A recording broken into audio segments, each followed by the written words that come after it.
Good morning, everyone. Good morning, and welcome to Tuesday. Second day in the work week for those of us who work under that schedule. I hope you've had a good start to the week. I hope you are energized for the rest of it. I have nothing to say. Like, the uneventful life of a writer, which is how I like it. Yeah, quiet week, did my writing yesterday, quite pleased with how that turned out. So, today, it is this morning, I keep saying today, but this morning, it's Read and Corrects. For those who are new to that, this is when I read a story, a chapter from one of my stories, correct it as I go. Because I record these, actually, I forgot to check something. I forgot to do that again. Tomorrow. Because I record these. Hey, Micanthrope. Why isn't there till morning? I don't know. You'll have to ask those who create the language. But welcome to the stream. But yes, because I record these, I will be ignoring the chat while that is happening. You hear it's all made up? Well, then start using it. Make it popular. Make it so that everyone uses it. But yes, because I record these, I will be ignoring the chat while I am doing the read and correct.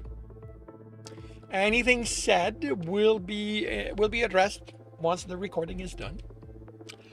And to ensure that things go smoothly, that I have time to interact with everyone, I will start on these now by confirming the microphone is on, turning off desktop audio. I will confirm I'm on the correct screen. Let me double check this. I'm always a little bit paranoid. There we go. That I did not set that up. But I'm on the correct screen. I have the correct image up. I am starting the recording, and I will see you all on the other side. Welcome back to another reading and correcting with me, Kindar, the Tiger Writes, and Ty, the Tiger Supervisor. These are where I read a chapter from one of my stories and correct it as I go.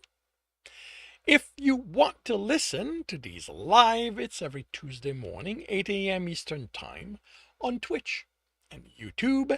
And if you are looking to support me, that is on my Patreon. Today, we are doing Chapter 11 of The Technician's Fight. The male fell in step with Groggeron, then leaned against him. How much trouble am I in? Tom asked. Groggeron placed an arm around his friend's waist. None. Jer said we can have sex. Are you sure? I don't want to come between you two. We talked about it.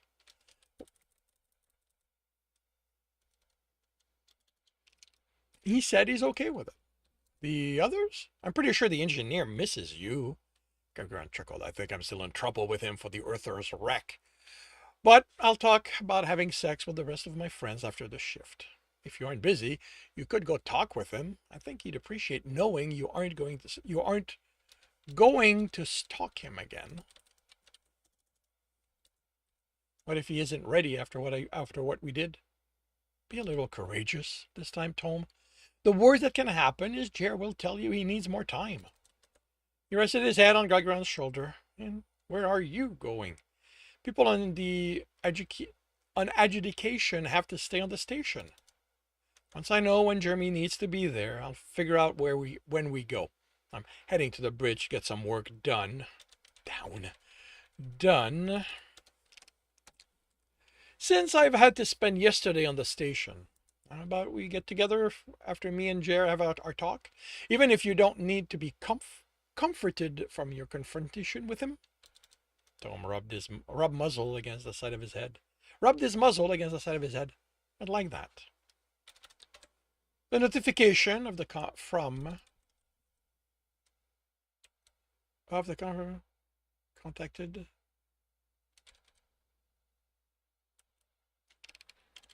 from the comm officer contacting him pulled Gargaran's attention away from the report. Yes, Captain. Adjudicator Barista Rimal for Terioa Grimar is asking to speak with you. He sent the report back to the folder. Transfer him. The older male appeared seated on the other side of his desk. Adjudicator Barista Rimal for Terioa Grimar, how can I help you?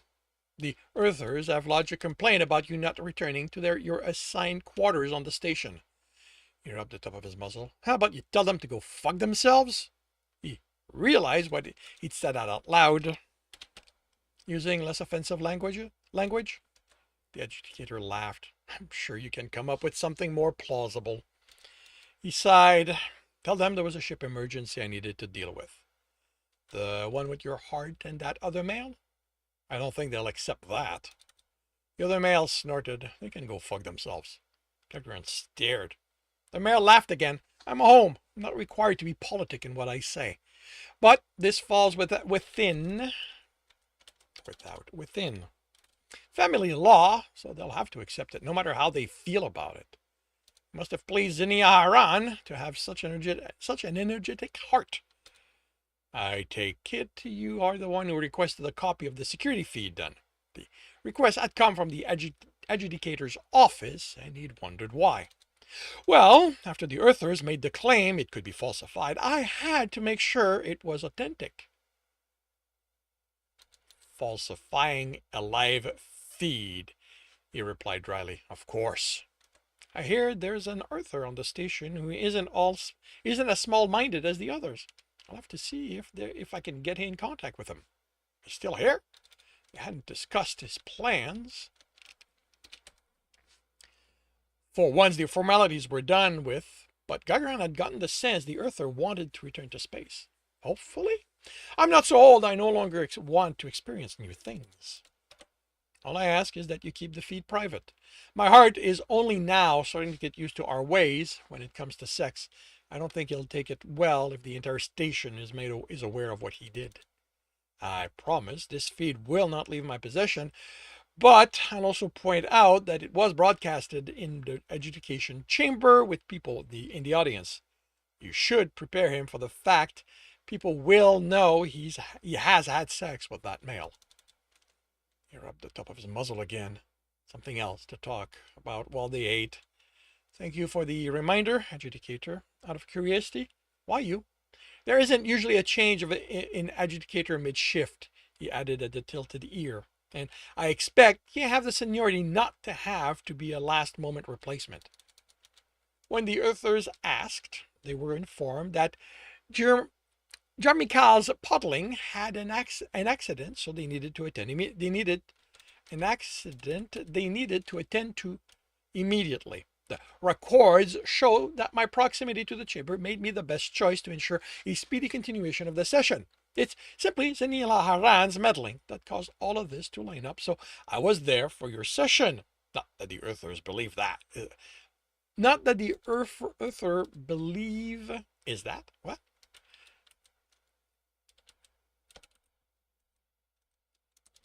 Not that the Earthers will believe that. And the real reason? The leadership wanted someone there that represented us, and with the experience to counter whatever the Earthers might attempt. I was an ambassador in the early days of shepherding them within the Federation. While I didn't witness the level of machination they seem capable of now, I did get a sense of their cunning as they try to manipulate the system. Every species does it to an extent, does this to some extent. From my reading, the Cassiteron had a fight on their hand trying to get us to abandon what they considered our more barbaric behaviors. I couldn't be there from the start of the shift in case they complained that my opinion was biased. Thank you. I am simply protecting one of our citizens from another species meddling. I'm still grateful. Jer's not looking forward to dealing with them, and knowing he has an ally among the educator makes the situation easier for me. He has more than one, I assure you, or at least the Earthers have none. They did not make allies of anyone on this station when they allowed a Calcarian citizen to be kidnapped. Actually, I need to add something to this because there was a death.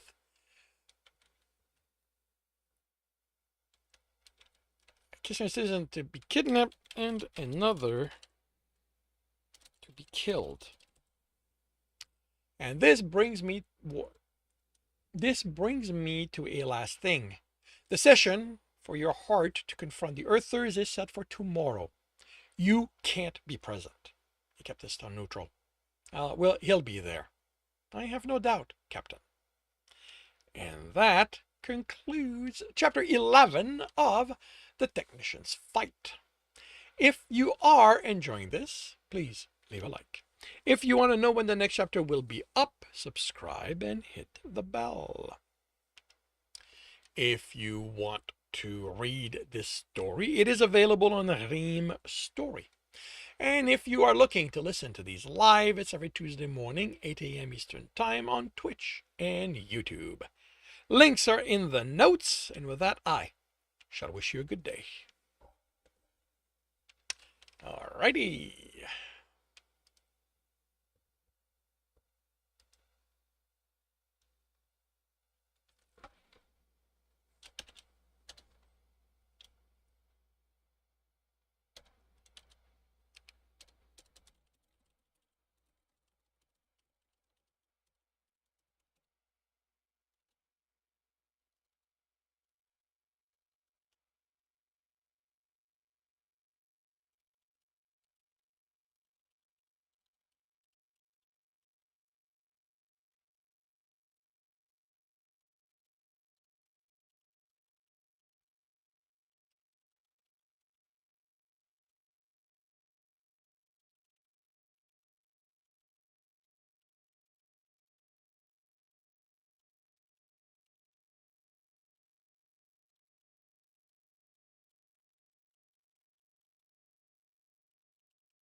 Alrighty. Da, da, da, da, toy.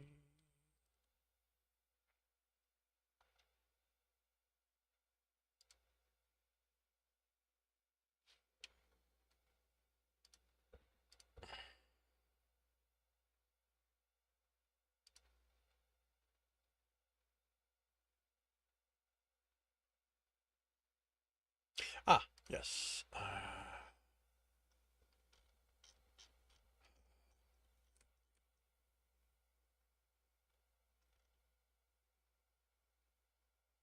What?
I need to get myself in the habit of always doing that.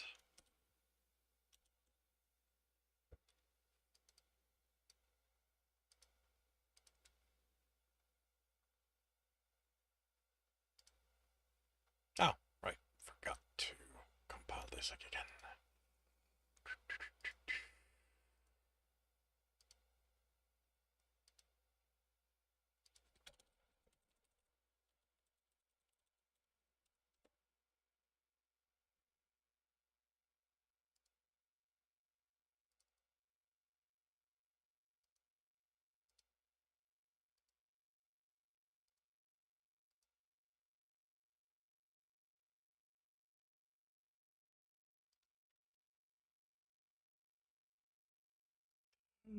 July 12 becomes.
Hey, good morning, Reject.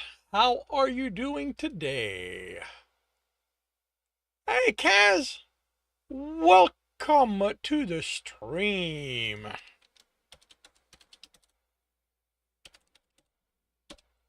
Thank you very much for the raid. How was your stream? How is your day coming along? Or in your case, how is your day ending? Well, actually, no, progressing. You're 5 or 6 hours ahead of me, I believe.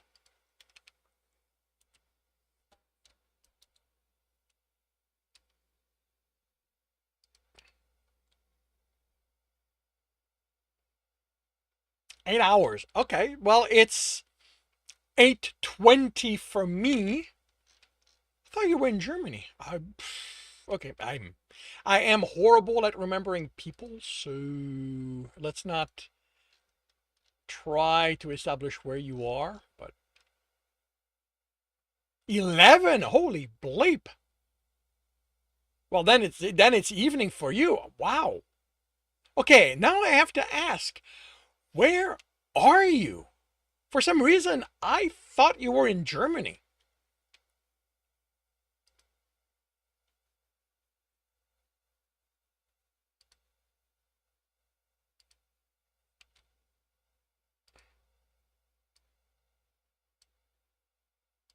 Japan. Oh. Huh.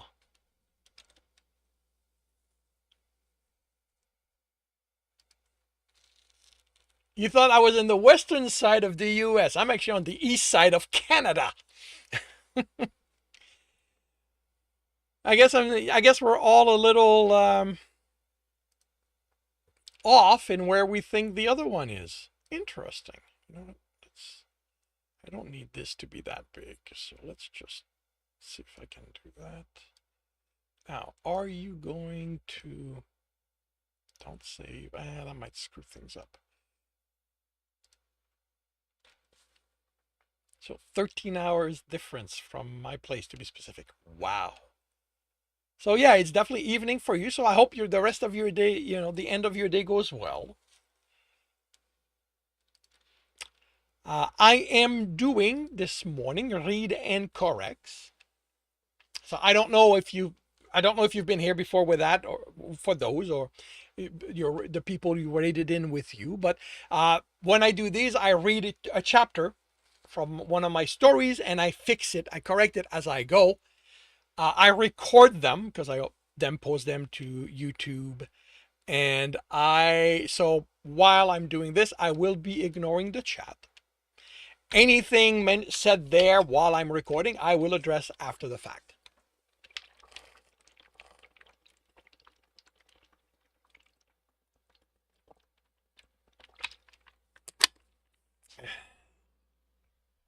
Oh, I will. I It's amusing watching the kind of mistakes I make as I discover them. Cool. Well, have a good rest of your day. And I will start another one by confirming the microphone is on, realizing I forgot to turn the desktop audio back on. I am on the correct screen. I have the correct image up, although I need to update the image, but I haven't made it yet. I am starting the recording, and I will see you all on the other side. Welcome back to another reading and correcting with me, Kindar, the Tiger Writes, and Ty, the Tiger Supervisor. These are where I read a chapter from one of my stories and correct it as I go. If you want to listen to these live, it's every Tuesday morning, 8 a.m. Eastern Time on Twitch and YouTube. And if you are looking to support me, that is on my Patreon. Today, we are doing chapter 12 of The Technician's Fight. Jeremy tasted the filling and made a face. Too sour, still too sour. He added more sugar and heated it even some more. While it cooled, he rolled out the dough. His attempt were getting better. This one was holding together. He sent a message to Daniel for his friend to see about getting him some generic fat. With preparing more of his own food, he noticed every time he printed the same. Printed the same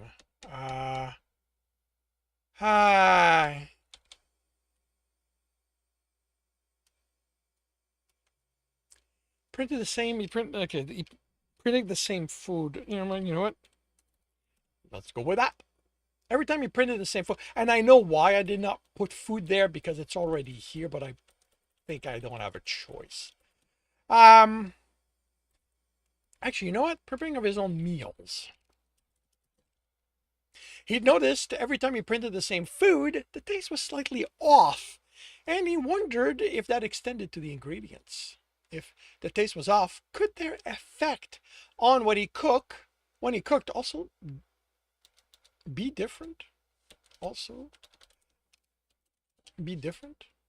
It could explain why so much of the ingredients in the eatery were stored instead of printed. He poured the cooled filling in the pie, and as he went to take the dough for the crust, the door buzzed.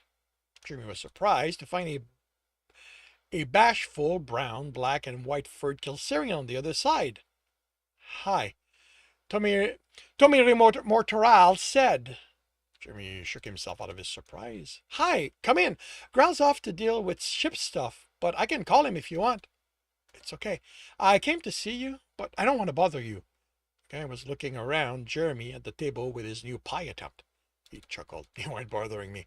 I'm just keeping busy since I'm not allowed to work with being part of the stuff with the humans. Trying to make different kinds of pie. He picked up the crust from the counter and turned to find Tommy Toral raising a filling-covered claw to his tongue. He was too late. The guy made a face. "How can you eat that?" I have different tolerance for sweet than you do. Broader range, I think, since some of the sauces you enjoy still taste sufficiently sweet to me. I have I haven't really looked into it. I just enjoy I just enjoy an occasional slice. Under the other guy's attentive gaze, he plays the crust, cut it to size, and crimple the edges. I'm thinking of trying a savory one next. Those might be more to your liking. Once it was in the oven and he cleaned his hands, he turned to face an uncomfortable-looking Tommy Rimortoral. Are you okay? I should ask you that. Yesterday you looked angry when I left. I was, but you weren't the cause. Me and Graal resolved it. And about what we did? The sex? Jeremy chuckled at the uncomfortable expression. He didn't know if Tommy Mortoral was unlike other Kelserian he'd met and didn't talk about his sex life, or it was just a situation between them, but the reversal amused him. I'm not thinking too hard about it. I have decades of behavioral assimilation from exposure to what is the right way to be in a relationship, and it's not liking being confronted with a completely different system. But it's just ingrained habit and beliefs, not enforced programming, so I'm going to get over it. I'm glad. I liked it. But I don't want it to cause trouble for you and Graal. I should probably go. Let you get back to this. He was almost at the door before Jeremy got himself to move. He grabbed the arm before Tommy Rotorwal tapped the control. Wait!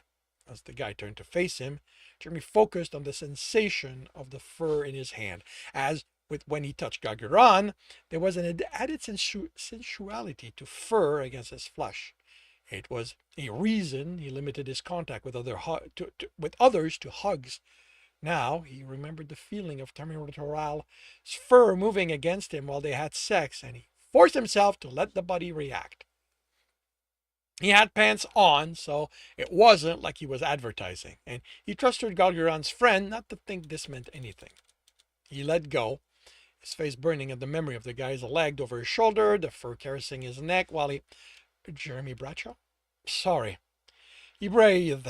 I don't want things to be weird between us. I told Grad I'm okay with him having sex with you, and I meant it. Are you really? Jeremy chuckled. Jeremy's chuckle sounded forced to him. No, not really, but I will be. I'll make myself be. You two have known each other for a long time, and sex between friends is normal for you. I got over being taught that men can't love men. I can get over a belief that sex is only allowed within a relationship. The arms wrapped around him and held him tightly. He returned the hug and forced himself to appreciate it.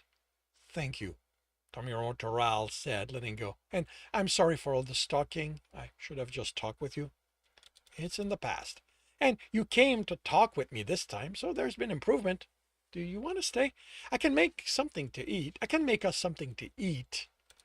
Tommy Toral looked around Jeremy and forced a smile. Thank you for the generous offer, but I need to head home. I have a shift to get ready for. Jeremy didn't comment on the fact it was hours until the next shift, or that he doubted a pilot needed that much time getting ready for work, especially not while they were docked. Well, he thought it would have been nice to enjoy a meal with Tommy Rotoral. This gave him more time to test a different kind of filling. He'd only printed the new fruits when the door opened. Graal, he said, turning to greet his heart. Oh, that should be capitalized. You just missed. Armored humans rushed into his home, 7 of them. He had his glove on as he ran for his tablet on the table, but one of the humans reached it first and threw it across the room hard enough it broke on hitting the wall. He twisted out of the grab and punched the woman in the stomach. He bent over. She bent over, not as much armor as he'd expected. A look at the door, and that wasn't an option. 2 of the humans were before him. Don't let him reach a calm, one of them ordered. Jeremy bolted for the corridor. They weren't armed, so if he could get to the toilet, he'd be locked in, safe from them. He was tackled, but managed to shove the man away as they hit the floor, then was on his feet. A woman in the opening of the corridor, 2 by the door, locking him into the living room eating area. The door panel had a com on it, but it was out of reach. There was one by the couch and one at the counter. He didn't look in those directions. Just calm down, Jeremy. It's Technician Jeremy Bradshaw to you, he replied. The man looked annoyed. I know you think you have to get one of them to save you, but it's just because they're twisting your mind. We just want to bring you home to your family. They miss you. Your father's here and... Jimmy ran for the couch. A woman intercepted him and shoved him back. He saw the man reach for him, slapped the hand away, and punched him in the face. The man cursed loudly. You're in my home, he told them. You're trespassing in Kelsarian territory. You better leave before my heart comes home, because he isn't going to live anything of you. They'd addressed how humans had made it this deep. They'd addressed how humans had made it this deep within the ship afterward. They aren't your friends, the man said, getting to his feet and glaring at the blood on his hand. They're more my friends than any of you, than Omar ever was. They exchanged a confused look, so this wasn't happening on his ex-doctor's order. Didn't matter. He needed to sound an alarm or get out of his home. If he could find any adult Kelsarians, they'd have the advantage. He ran for the counter and was tackled. He slammed against the table, the side digging painfully into his back, before he managed to shove his assailant away. Sorry for the pain, the woman said. It wouldn't have happened if you weren't making this difficult. Difficult? He glared at her as he pushed himself onto a crouch. Into a crouch. You haven't seen me making anything difficult. He rushed her, ignoring the pain.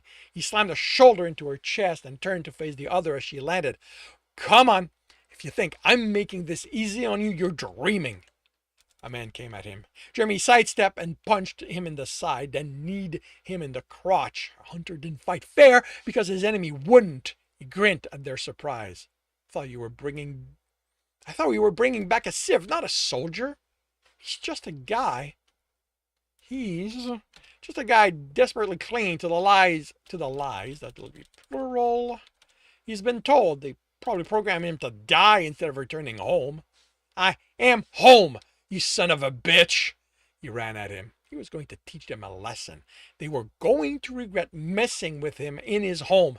He missed and blocked the man's punch. Sidestepped a grab, almost fell off balance from improper kneeing. But it was just while he waited for the opening. They wanted him alive. Fortunately for him, that didn't have to go both ways. He batted the swing aside hard and swung back, opening his hand and tensing it as his finger reached the neck. They touched it, and Red followed in their wake. The man staggered back, hands trying to stop the flow. The others, startled, stared in surprise, then dismay, then horror. One reached for his hip and searched for the holster that wasn't there. Remember, someone said, orders are to bring him back alive.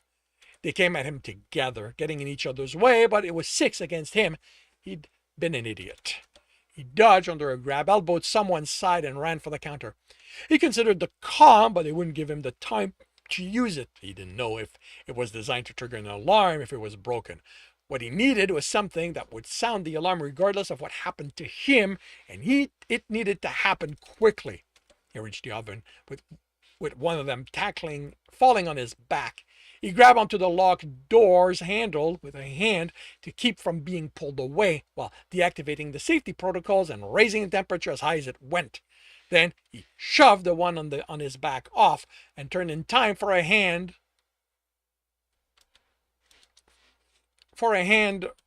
reaching for in time for a hand to reach for his face. He ducked and felt the finger in his hair.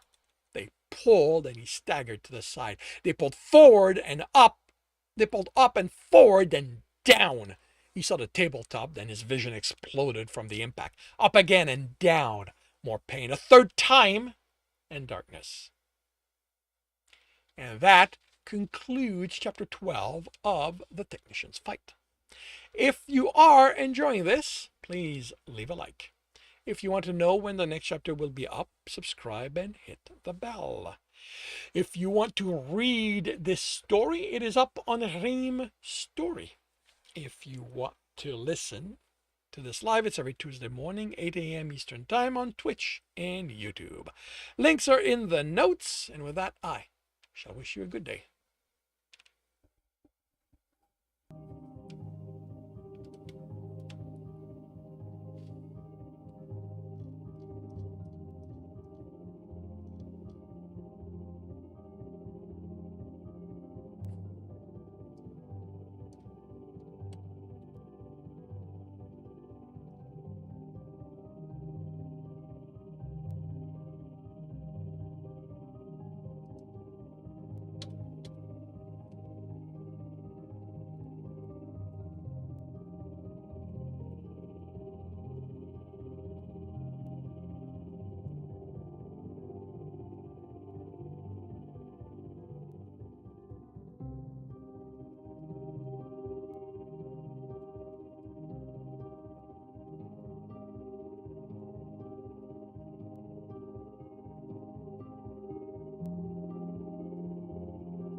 Does reading it out loud also help you cement the voice of the characters? Not really, because that is not what I do. That is not what I aim to do. I have no intention of narrating the story. Whatever voice they gain is, like nearly everything I do, something that happens by itself. I have noticed that I will get into the story. When things got a little active, I have noticed that my voice will shift. Will go into what I call an action mode.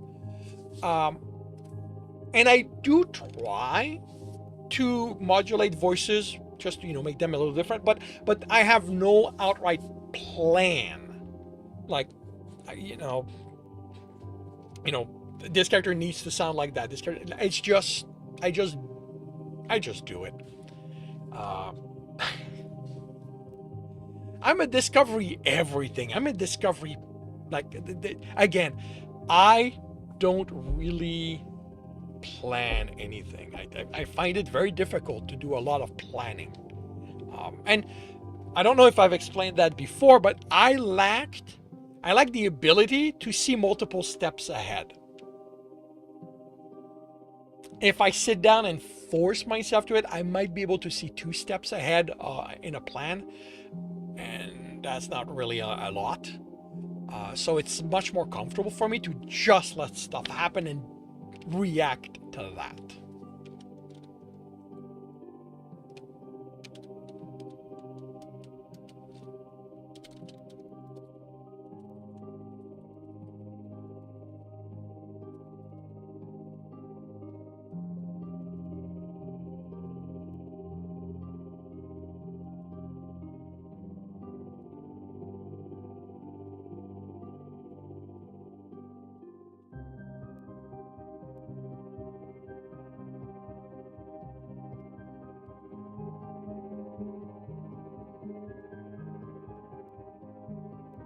You sat in on a book signing last week, and he says he's a pantser, but he'll rewrite scenes multiple ways, sometimes with folks dying, to see how things shake out.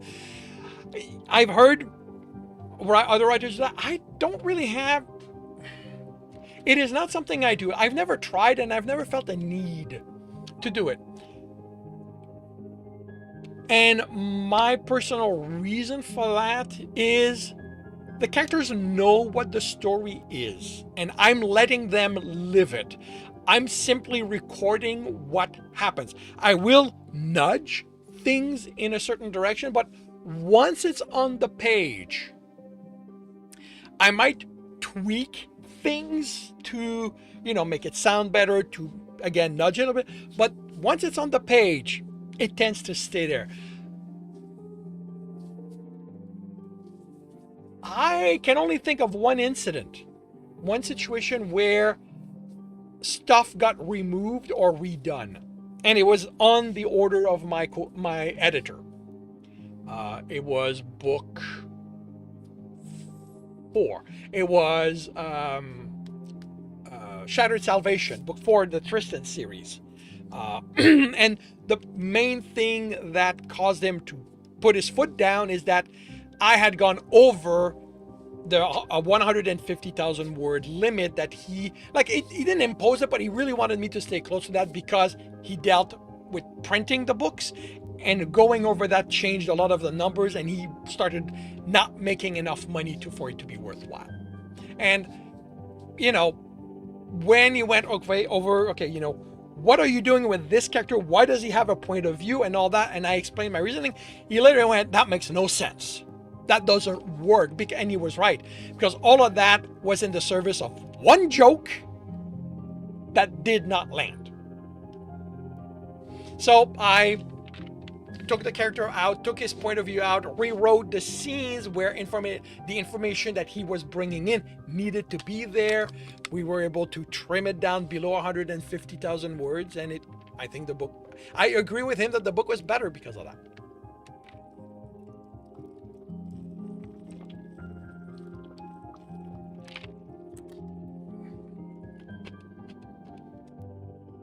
I do a certain number of what ifs in my head. If you watch me write, sometimes you'll see me frozen, and many times what's going on is my head is going on tangents, looking at what is going on, what are the steps, a couple of steps ahead, and once I've resolved that, I'll start writing. Or once I've resolved what I don't want to happen, I'll start writing.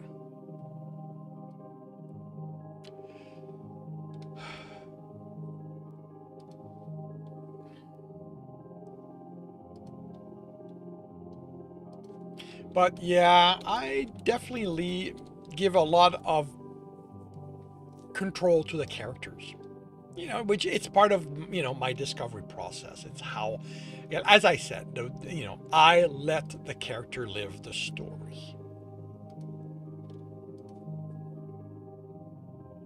Wait. Huh?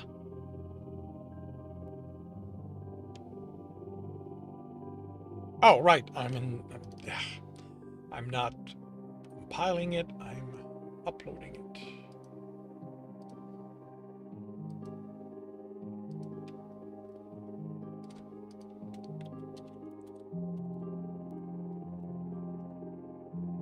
Yeah, for you tend to write across multiple what ifs, but that's maybe why interactive. Yeah. Yeah, interactive media certainly lends itself to that. 15 becomes 17. And it might be one of the reasons why it doesn't hold any appeal to me. That, I like my story to be straightforward. I like to read a story. If I want an adventure, I'll play a video game. It kind of boils down to that. Adventure embedded themselves in your brain. For me, it was Steve Jackson. And I only played a few of them before I got bored with them. I did try when I was a kid to create my own and got overwhelmed really quickly.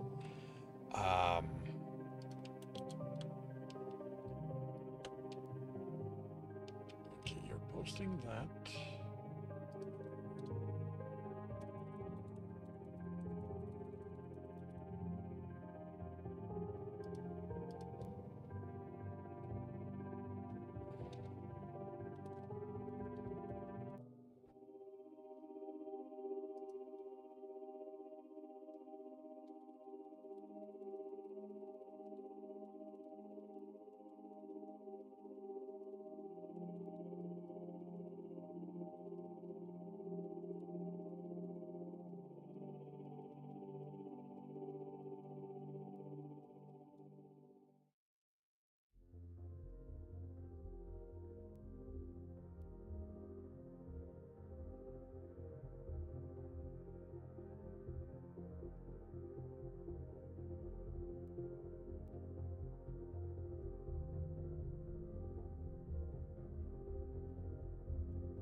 Okay, that's done.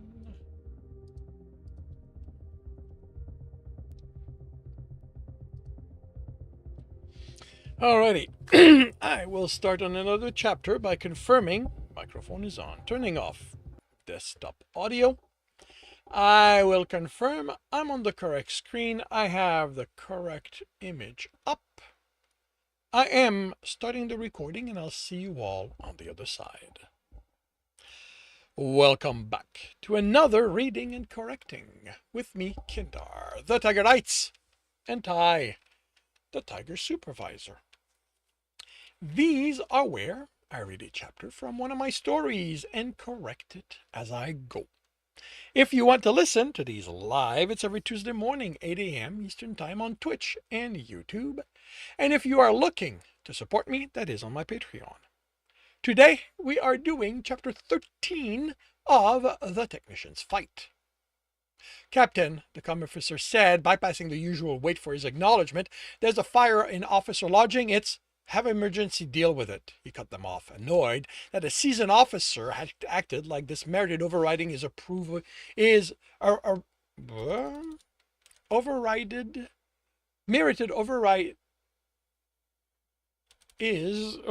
his approving the incoming call. They're on their way, Captain. The fire is in your apartment.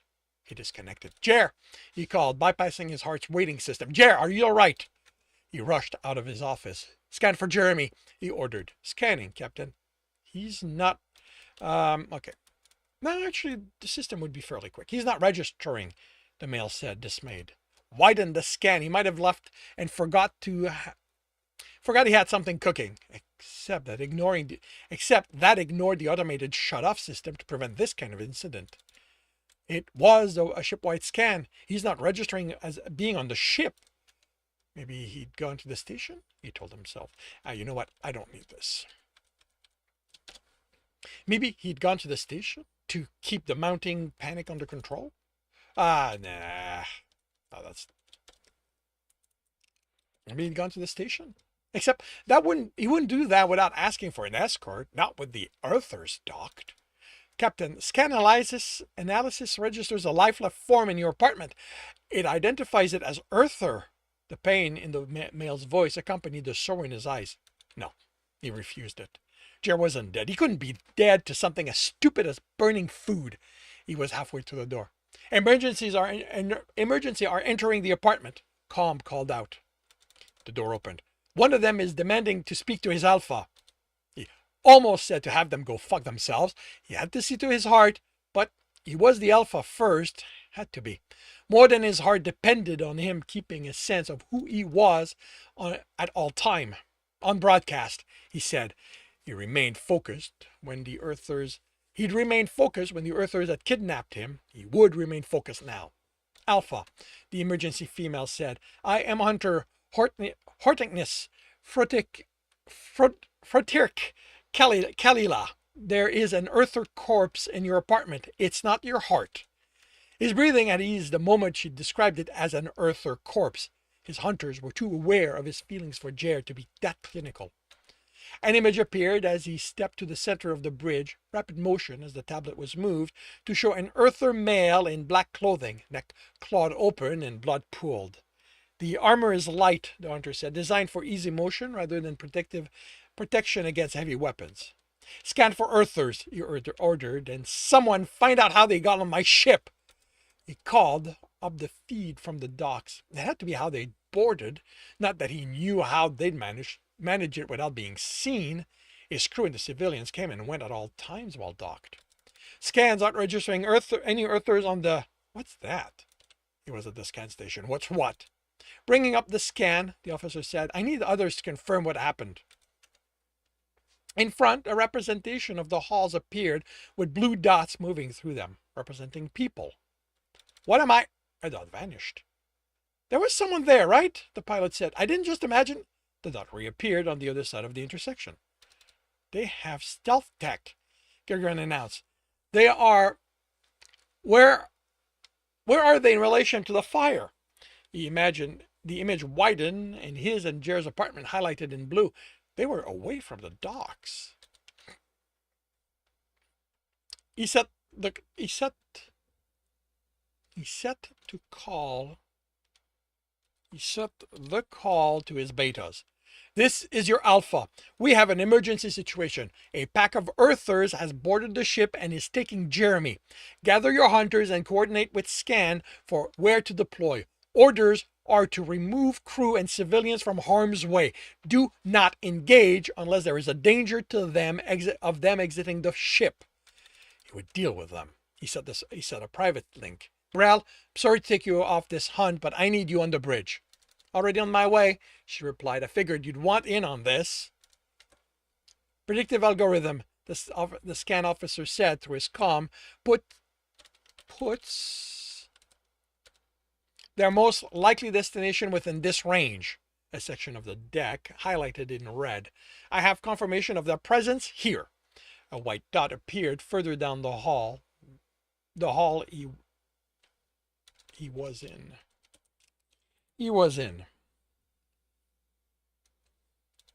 Pushing himself as hard as he dared. Without personnel left in the area, I won't be able to provide further assistance. This was already more than Gagarin had hoped for.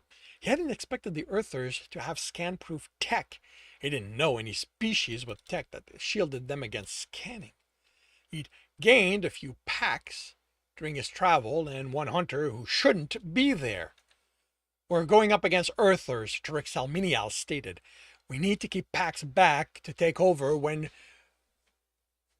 who's fighting them gets tired.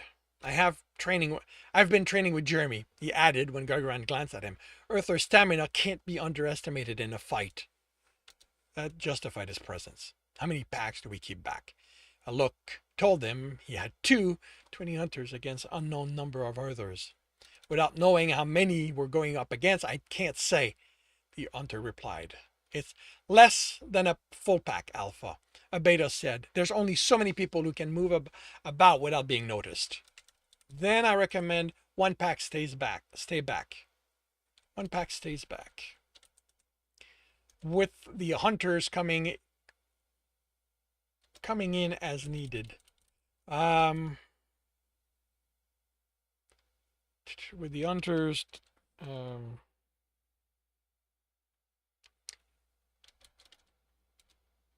joining in the fight as needed.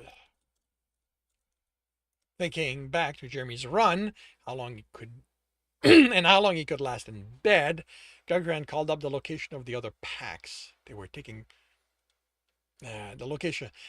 position at the edge of the predicted zone. He altered position so he could call 2 more packs to him and send the instructions. We'll have 2 more packs by the time we engage. Didn't let doubt touch his voice. His namesake wouldn't deny him this hunt. The counter to the Earther's stamina in this chase was that they couldn't know the area had been vacated. They needed to remain cautious, which meant slower progress. Still nothing to indicate where they are going, Captain, the scan officer said. There are no ships close to us that could catch them when they break through the hull. No ship scans are picking up, but Azurfiel interjected. If their shuttle's designed similar to ours, the plating absorbs scans. Yeah, I'm going to have to do a fair amount of rewriting.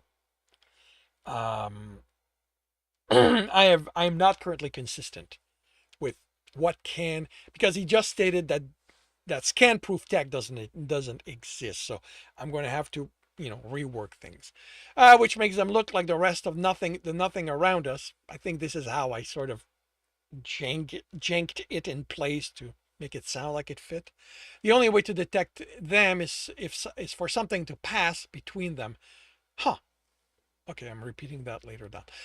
Not enough traffic to count on that. We're only going to know where they are when they activate their engines to pick up their pack. At which point, Jeremy would be lost. He was in the most likely hallway, according to the algorithm. The rest, he had to leave to the gods. One pack joined them. Then he saw motion ahead. Saw someone darting around a corner. With no one from the crew or civilians in this part of the ship, it could only be the Earthers. He brought them to a stop and looked over the layout. He repositioned the incoming pack to flank the Earthers with instructions to avoid altercation if possible. He sent the lasted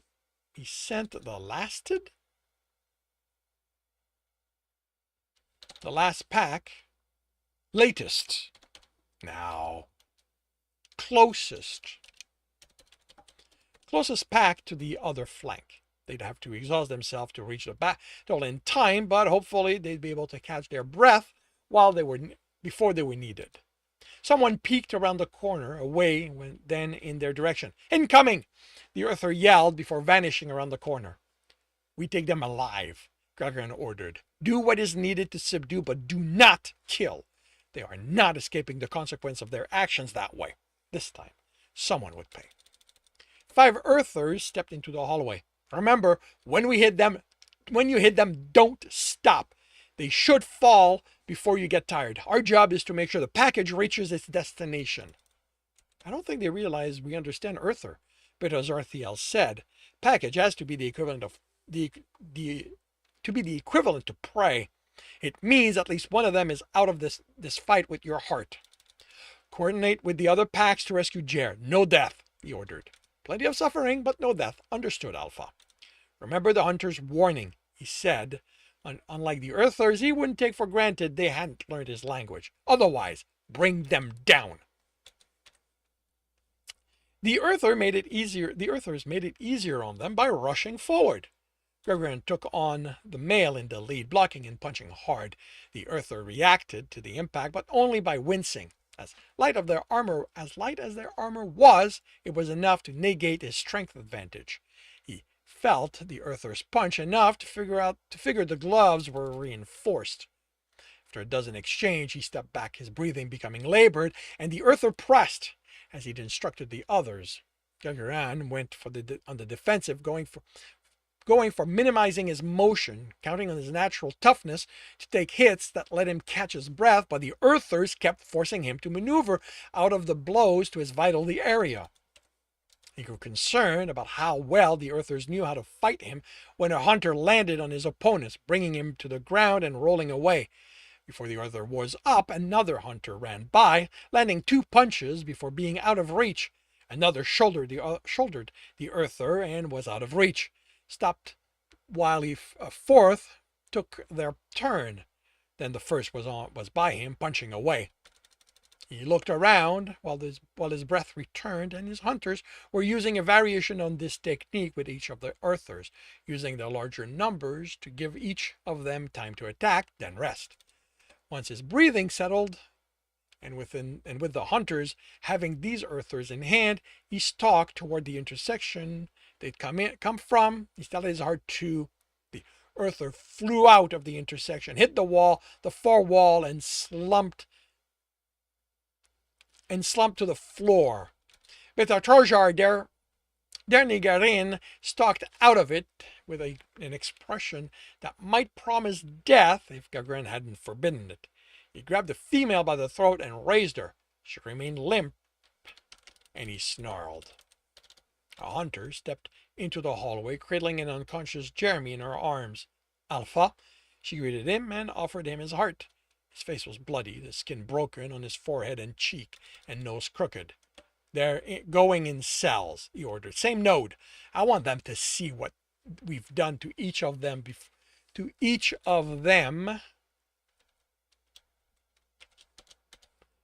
And wonder what else is coming. You, Bellatrojard der Nigarin said, dragging the Earther along as he headed for the hunter Thoroxelminial. Have abandoned your position. That isn't. Leave him. Leave him be, Beta, Nigarin said. He no longer answers to you. Alpha? The Beta asked uncertainly. He locked eyes with the ex-hunter. Betas report to me directly. He savored Jeremy's friend's fear for a second, then headed to medical. And this concludes chapter 13 of The Technician's Fight. If you are enjoying this, please leave a like. If you want to know when the next chapter will be up, subscribe and hit the bell. If you want to read this story, support me in the process, and read well ahead of this, that is on Ream Story. And if you are looking to listen to these live, it's every Tuesday morning, 8 a.m. Eastern Time on Twitch and YouTube. Links are in the notes, and with that, I shall wish you a good day.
That's 13.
So, the chapters for Technician's Fight are done. Moving on to Stepping Wild.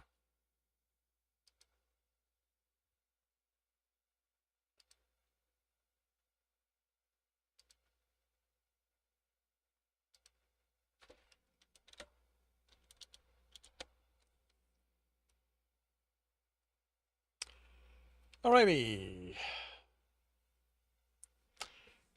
Confirming microphone is on. Realizing I yet again forgot to turn the desktop audio back on. I'm on the correct screen, got the correct image up, starting the recording, and I will see you all on the other side.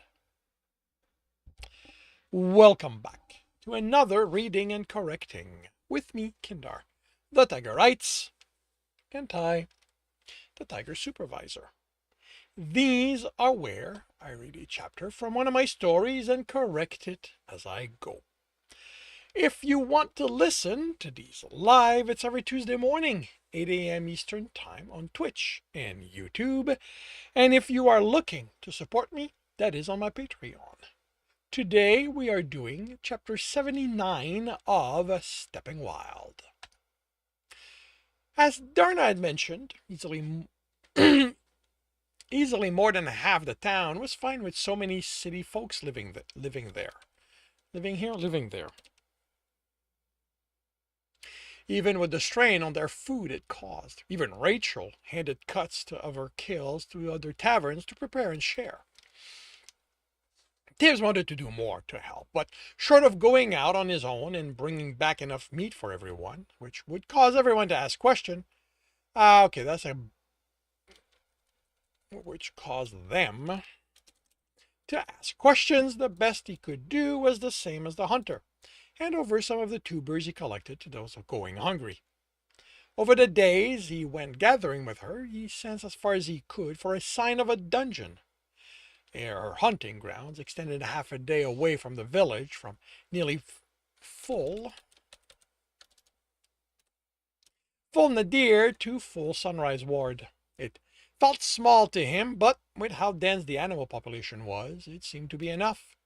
What it was, to him, was limiting. She wouldn't let him wander off because she didn't want him to get hurt. Her concern wasn't justified, but she had no way to know. After a week of having brought enough for Darna to have surplus of tubers, Tibbs decided he needed a break, or at least it's what he told Rachel when she came for him at the tavern. She seemed relieved and concerned at his decision.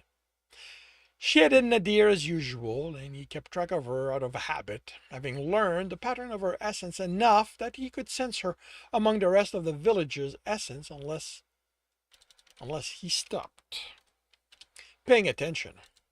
He was about to shift his focus as she passed the wall, but she headed Sunset Ward instead of the usual further Nadir, or Sunrise Ward. He sensed in that direction, and, other than the density of the animals, nothing struck him as unusual. Maybe she'd felt there were too many of them for him to be safe. He wandered the village before exiting the Sunrise Gate with a group of loggers and farmers. They headed Nadir while he turned zenith. They didn't call after him. He gave himself half the day to explore for a sign of a dungeon. He didn't want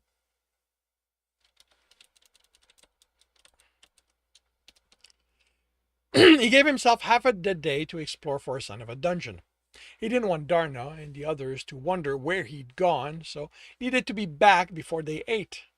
The first day kept him close to the village as he traveled from the Sunrise Gate to the Sunset one, keeping away from the other hunters. The village didn't have enough of them for their current population, so they went out every day and returned multiple times. He wondered how long the animal population could survive this drain. The herds still seemed dense, but eventually the hunters would have to venture much deeper. Once he made it to the Sunset Gate, he moved deeper into the forest and returned Sunrise Ward. He had to run along the canopy each morning to return to where he'd left off the previous day, but he made steady progress toward not finding anything. His search was interrupted by the supplies running low and going tuber gathering with Rachel. It was Nadir and Sunrise Ward again. When that refilled the supplies, he returned to his search. Tibbs rested by the stream, listening to it run and sensing the complete lack of people. He was now deep enough that, unless he pushed his sense to his limits, the only life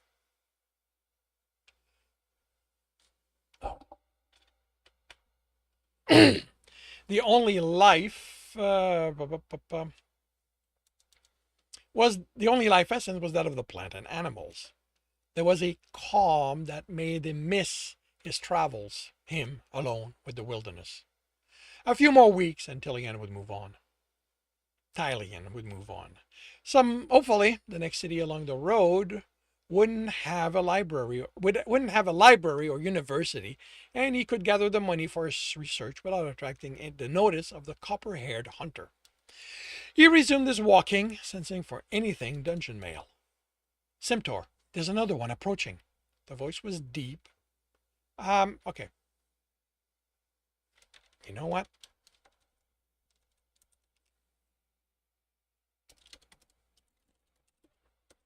I established that the dungeon cannot tell people apart yet, so that's what it would be.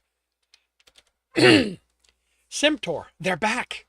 The voice was deep, but had an eagerness to it that made it feel young. Tibbs almost stopped in surprise and gave away he'd heard them. He sensed, trying to determine where the dungeon's entrance was, but none of the trees there were dungeon made. Could the dungeon's influence reach further than his sense? That would make it old, with many floors. He restrained his eagerness. Old meant crafty, and with so many trees, if you surprised them, a violent reaction could kill him. And they'd said back.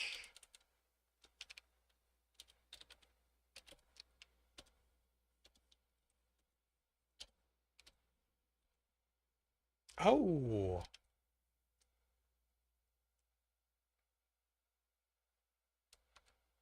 Okay, now I can use... Actually, no, right. They may not be able to tell.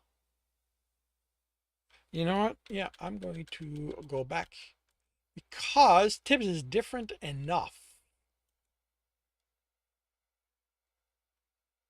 that they would be able to tell it's not the same one.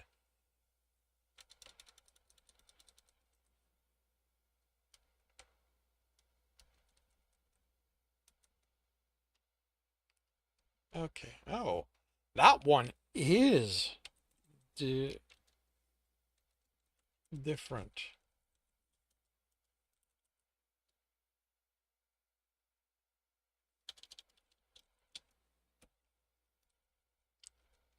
A new voice said, Simtor, Tibbs figured, not as deep, but also with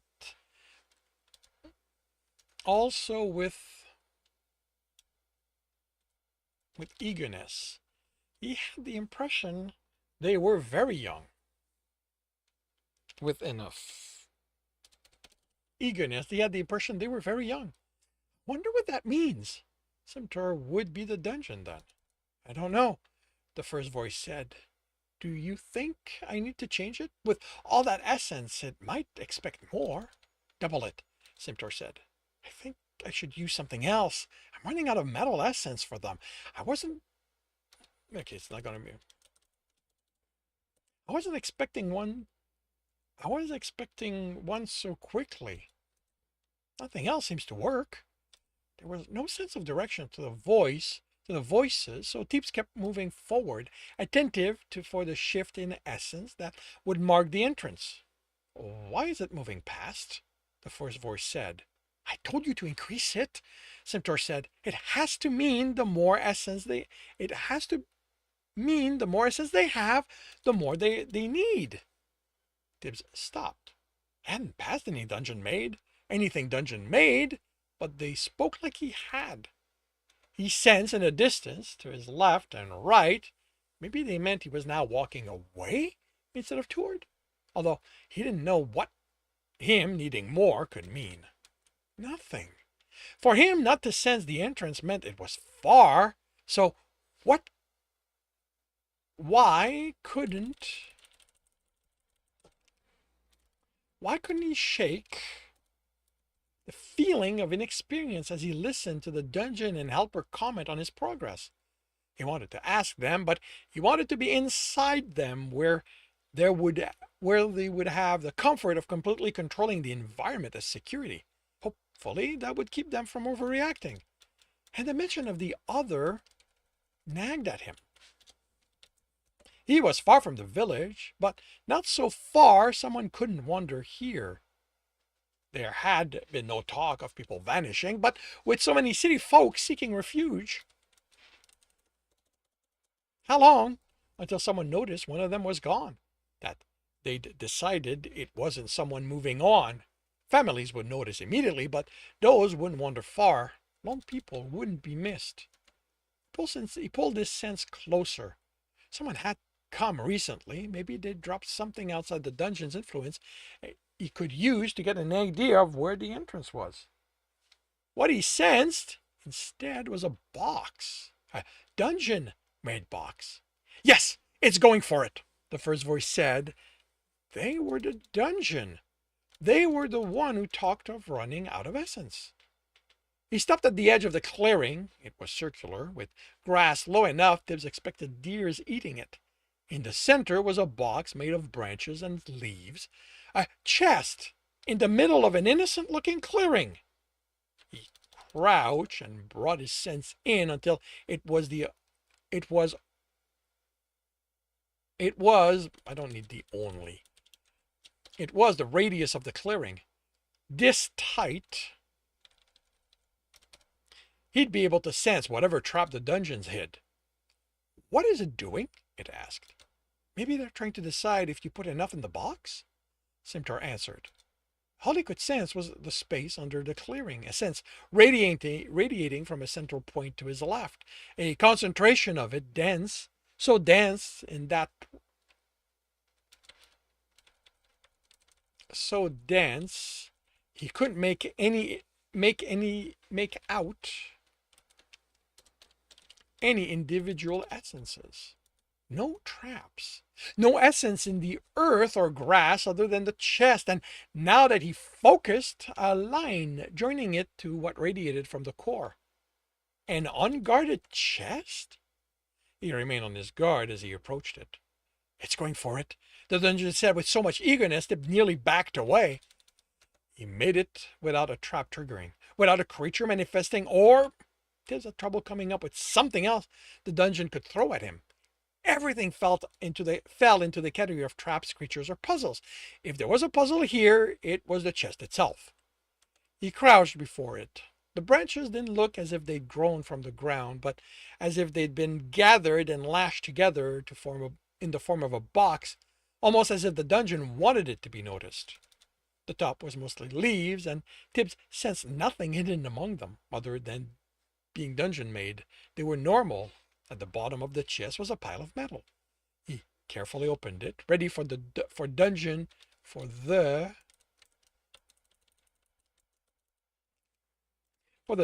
to do something unexpected. Nothing happened. At the bottom of the chest were seven metal arrowheads. What is going on here? He whispered, taking one. It was worn, they all were, and in the same way, he expected they'd still be usable, but no one would take them for being newly made. He put it back. What's it doing? The dungeon asked. I told you to add more, Simtar replied. Tibbs stood. Okay, you need to explain yourself. I told you I'm out of metal. It's not that as easy as to gather as you think, Simtar. I keep telling you to reach further, Karliak. There was a bunch of it, so you can just reach further and get more. What's going to happen when they decide it's not worth coming anymore? I don't know what you think I can do, but I'm reaching as far as I can. I need you two to stop arguing, Tibbs said. Just try harder. I said stop. What's it doing? Carly asked. I'm trying to stop you two from arguing so we can talk. He pointed to the chest. What is this about? Is it talking to you? Simtar asked. Can they do that? Why didn't it before? Tibbs sighed. That wasn't me, and she can't talk to you. It was fully sunset ward from the village, but he hadn't tracked Rachel very far. He figured this was where she'd gotten her arrowheads, and why she'd been relieved when he decided not to go gathering. What am I supposed to do now? I don't know, the dungeon asked. I don't know, Simtar replied. How did the helper not know? All right. Mirka hadn't known anyone could speak with Stowe. Neither Mirka? Mirka? This should be Ganny. Yeah, all right. Ganny had known anyone could speak with Stowe. Neither had any of the helpers of the dungeons he'd talked with over the years. But they were there to help a dungeon be a dungeon. This clearing didn't feel like a dungeon. But you should start from the beginning. Hi, I'm Tibbs. Hi, the dungeon said after a stretching silence. I'm Karliak. Who's your helper? He asked when no one continued. If you can hear us, Simtor said, how come you don't know our names? I know them. I'm being polite. Come on, Karliak said. Be polite too. What does that even mean? It asked. That you should give it your name. I'm Simtor, they said in a somewhat flat tone. I'm glad to meet both of you. This was going better than with Furman. Are we supposed to be glad too? Simtor asked. I don't know. That depends on how you feel about talking with me. Confused? I'm definitely confused. I'm rather curious as to how you can talk with us, Karliak said. Why did you wait so long to do it? Ah.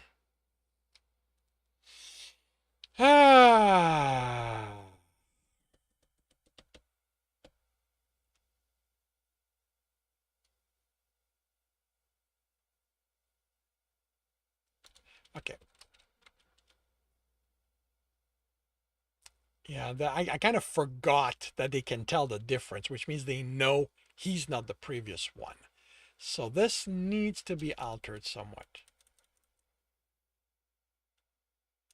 And why didn't the other one do it too?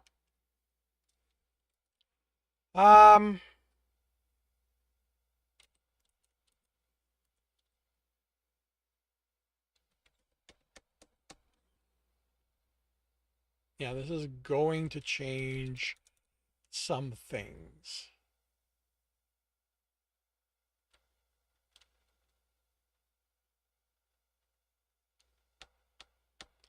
Oh boy, that's gonna change. I think it's gonna change a fair chunk.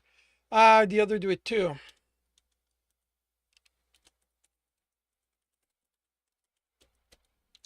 No, because she can't.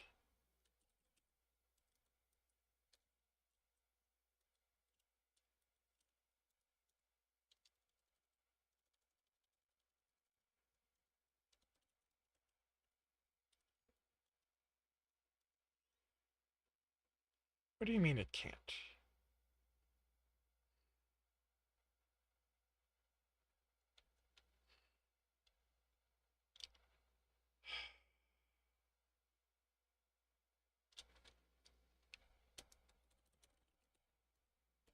And basically what I'm trying to do here is change as little as possible so I can get back on track.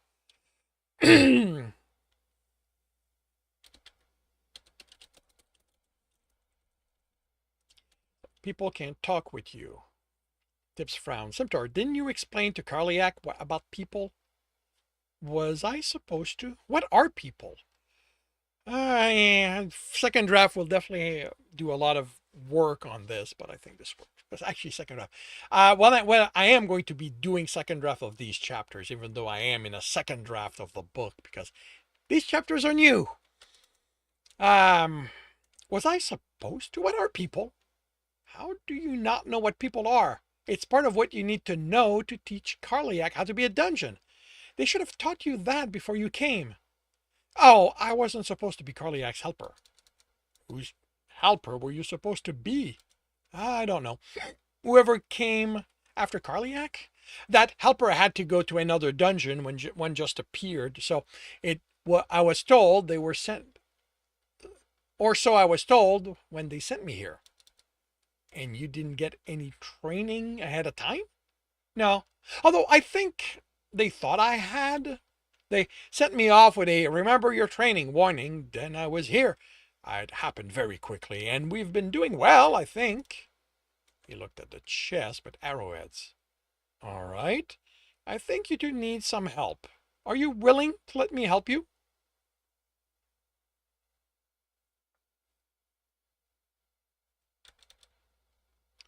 You know about us? Karliak asked, surprised.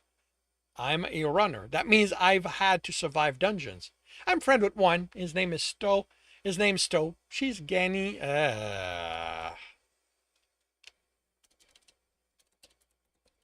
His helper is Ganny. When they didn't react, he figured the names had no meaning for them. It reinforced that dungeon who knew each other were extremely rare. Survive? Karliak asked. And runners are the ones who can talk with me? Because I have a habit of getting sidelined and forgetting what the main point was. Yes. So what dungeons are like you are about. You set trap, make creatures and puzzles to challenge the runners. But no.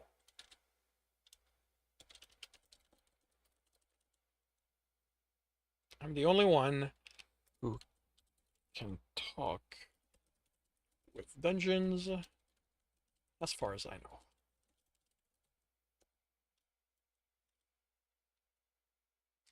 I really wish you'd said something about I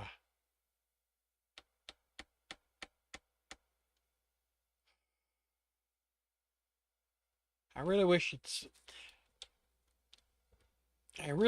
the other had said something about that. Karliak grumbled, it's not like I have a lot to make anything after everything I gave. Right. People. Tips couldn't remember ever having to explain what people were. Even Stowe had known because of the runners. He'd had to explain to Furman people mattered, but they were like they were like dungeons and that they could think and want and be scared, but they had known people were something. I am people. That's gonna change, you said you are a runner. Karliak replied.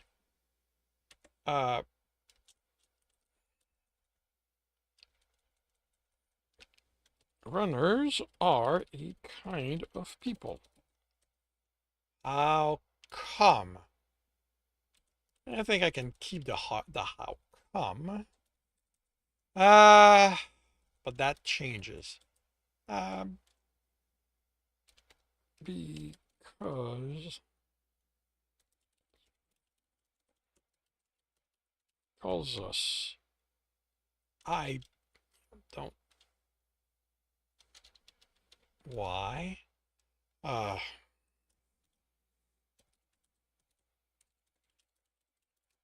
Drabis Temple.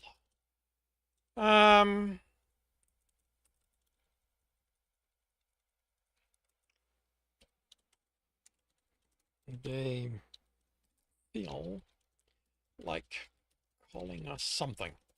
It changes over time. Okay. There are a lot of people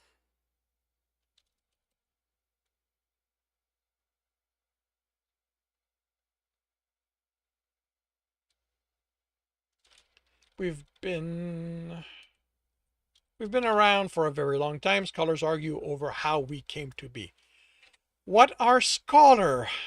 A kind of people. They like to read and ask a lot of questions about everything, and they think they know just about everything. About anything. And they think they know just about everything when they don't know as much as they think, especially When it comes to dungeon, are you a scholar? Are scholars the same thing as runners?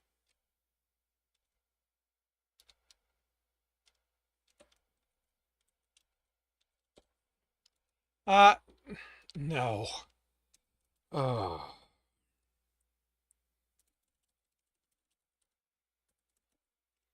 This wasn't helping. I'm a runner. I just happen to like reading.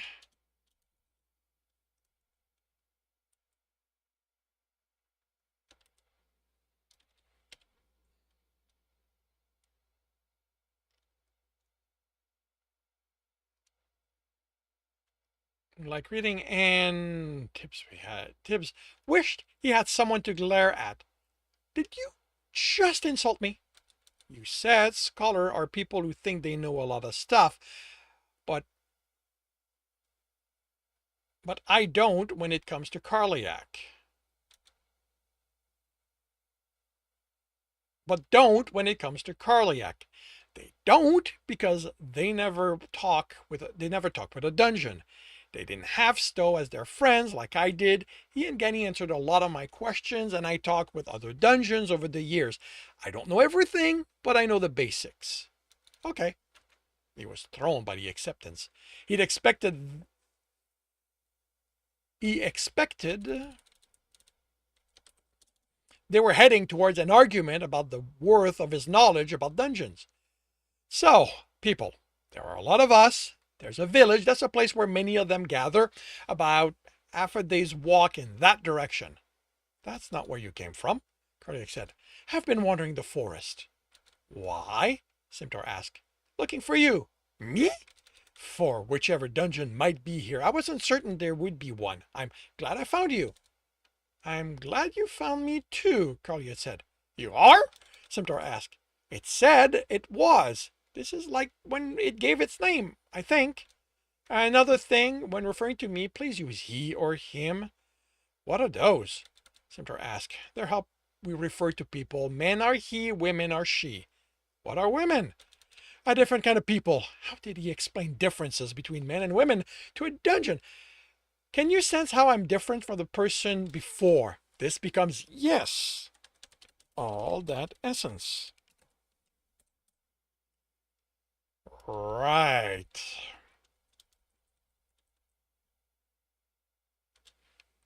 Which meant they wouldn't be able to tell Rachel apart from anyone else who might have taken from the chest. What? Okay.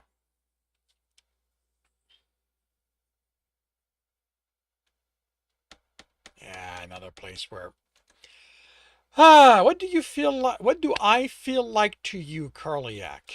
Uh, lots, lots of essence.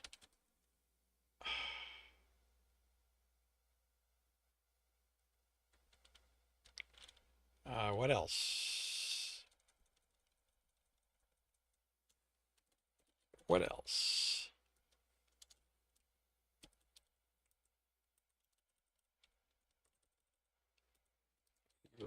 Right?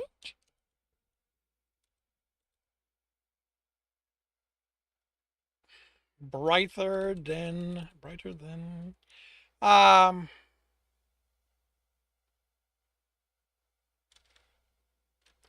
Okay. Yeah. This is another place that I'm gonna have to make changes because this no longer works. Uh. Okay.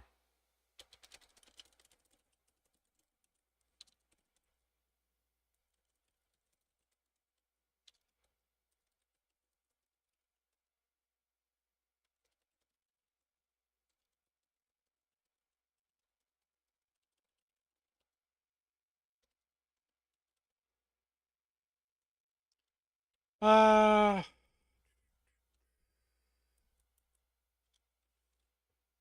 no.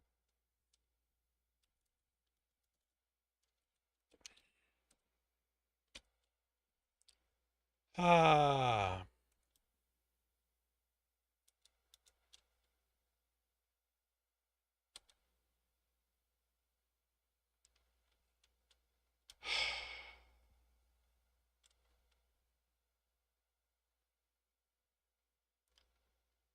No. Okay. Tim.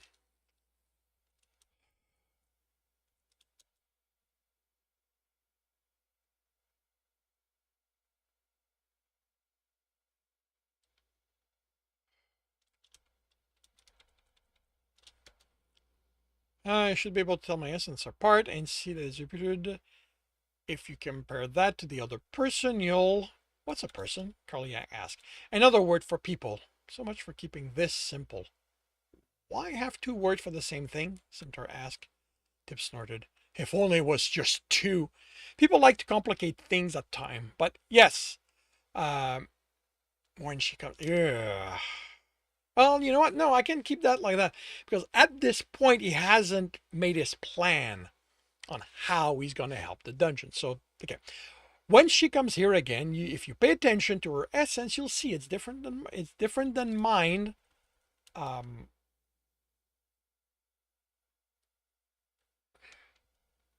oh, actually, okay, no, this is his reasoning. He doubted he could stop her from another visit before he taught Karliak enough to be a dungeon. Not unless he explained things he didn't want her or anyone in the village to know. Okay, not as bright. Yes, but also different in how it's arranged. Every people has different arrangement of essence. It's one way to recognize them. What do I do with knowing how to tell them apart? How did the dungeon use that? How had Stowe? You can learn what different people can do, so make changes to your floor. We'll get to that later. For example, you said that sometimes the people visiting there doesn't seem to like the arrowheads. Those are what's in the chest. If you can tell people apart, I think you'll realize it's someone different and they will prefer other things. So, if I know who's coming, I can put the right thing in the chest so they'll come back again. Kaliak said excitedly. Yes, but you shouldn't be making it so easy to reach the chest. Why do I want to make it hard? They aren't going to come back if they can't get what's in the chest. This could be dangerous. The village was close, all things considered, and he was confident two of them already knew about Karliak, although they might not understand what they were. If he taught them to be a dungeon, someone wouldn't survive. How long until that? After that, until the story spread. Can you move? Stowe had moved the location of his core within his deeper floor, but was that the extent? I can move about what I feel, they replied. I mean your core. Can you move what? Can you move where it's located? I don't know, Simtor. Is that something I can do? He's the one who knows about dungeons. We said there was a spot with more essence. More metal essence, Tip said. There was more essence. In which direction? That way. Tips chuckled. I'm going to need more than that. I don't know what you expect me to do. He sensed and found many pockets with higher concentration of metal in them. Deep or close to the surface. The surface is where the grass is. The what? How could they talk if things like grass wasn't something they knew? He ran a hand through the grass. This is wood essence thick. It's this wood essence thick covering. Then it's kind of close to that. Okay. Then I'd like you to try to move toward where that essence was. If it helps, there should be more of it in that direction. So you'll be able to absorb more. Absorb that. How do I do that? Move. That I don't know. So Karliak might not be able to. Maybe, but if they try, we'll at least know. You can tell me how it went when I return in a few days. Why are you leaving? I can't have other people wonder what's happened to me. So I have to return to village before the sun is too low, before the light essence diminishes too much, he added, thinking that would be easier for the dungeon to understand. Okay, I'll try that. Good. See you later then. See you later? The dungeon replied, sounding uncertain. And that concludes chapter 79 of Stepping Wild. If you are enjoying this, please leave a like. If you want to know when the next chapter will be up, subscribe and hit the bell. If you want to read this story, it is up on Royal Road for free. If you want to read ahead of that and support me in the process that is Unream Story. If you are looking to listen to these live, it's every Tuesday morning, 8 a.m. Eastern Time on Twitch and YouTube. Links are in the notes, and with that, I shall wish you a good day. Hello, Sardonism. Never figured out a system that lets you actually write the things in your brain to completion, much less through the editing process.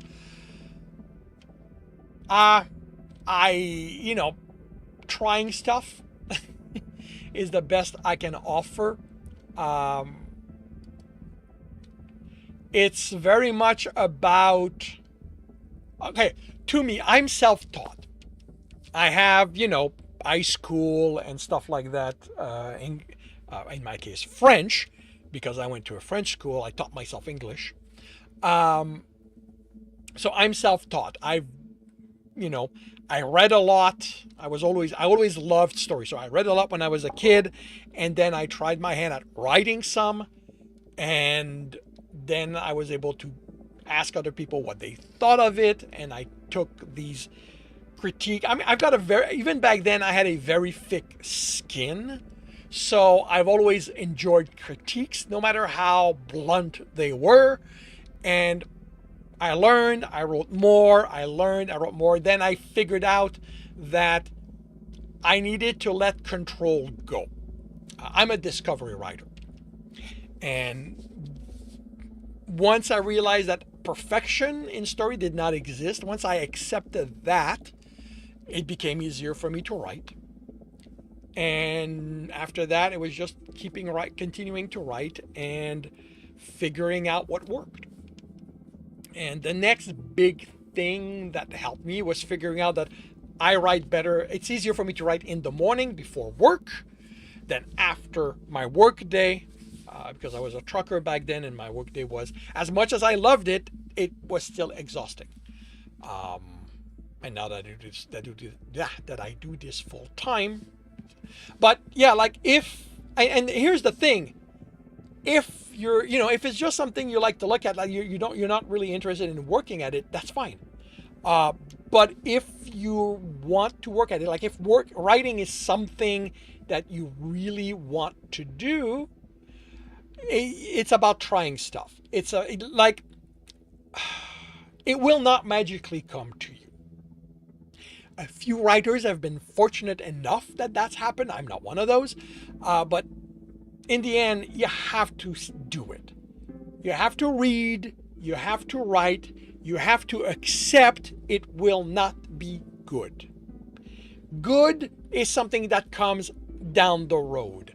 And if your goal is not publishing, good should be irrelevant.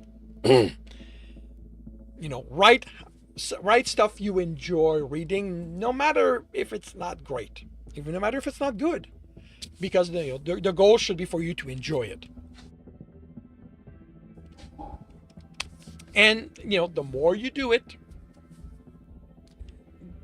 I don't want to say the more you suffer through it, but, when you start, when you work out, when you go through the process of working out what will work for you, it's not easy. It can be discouraging, which is why I feel that if you're writing stuff you like, it's a little easier, because at least you enjoy what you're writing, the story itself, if not the actual crafting.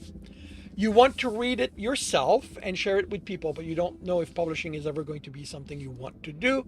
You're not sure you want to write publishable things. Okay, then my advice is just write. Have have fun. Look for how you have fun writing.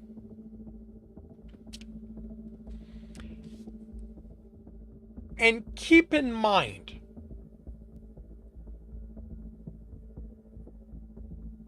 you used to want to be a professional writer. You don't know if you do anymore.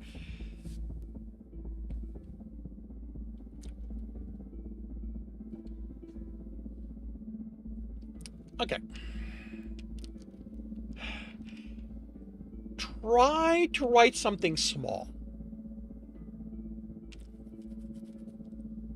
For me, the breakthrough for me came in a short story. I think it was something like 18,000 words in total. It's buried in my drive somewhere. But when and that story I told okay, keeping in mind that what I had to overcome was my perfectionist. That was my big hurdle. I would start a story within half a page. It was not what was in my head, and it would make me stop writing. And at one point I got fed up with that. And I went, okay, I'm going to write a story. I'm going to reach the end no matter how horrible that story is. And I wrote it. Every time I felt bad about it, I reminded myself this was just about, reaching the point where I could go the end. And I went, you know what? This is hard enough that I'm never going to write after this. Like at that point, I was convinced that this would be just to show I can do it, and I would never write after that. So I pushed through, and an event happened within the storytelling, and I pushed through that, and then I hit the end, put the story aside, and walked away. I went, I'm done. I've just demonstrated I'm not a writer. I cannot write. A week, maybe 2 weeks later, I came back and picked it up and read it and discovered it wasn't that bad.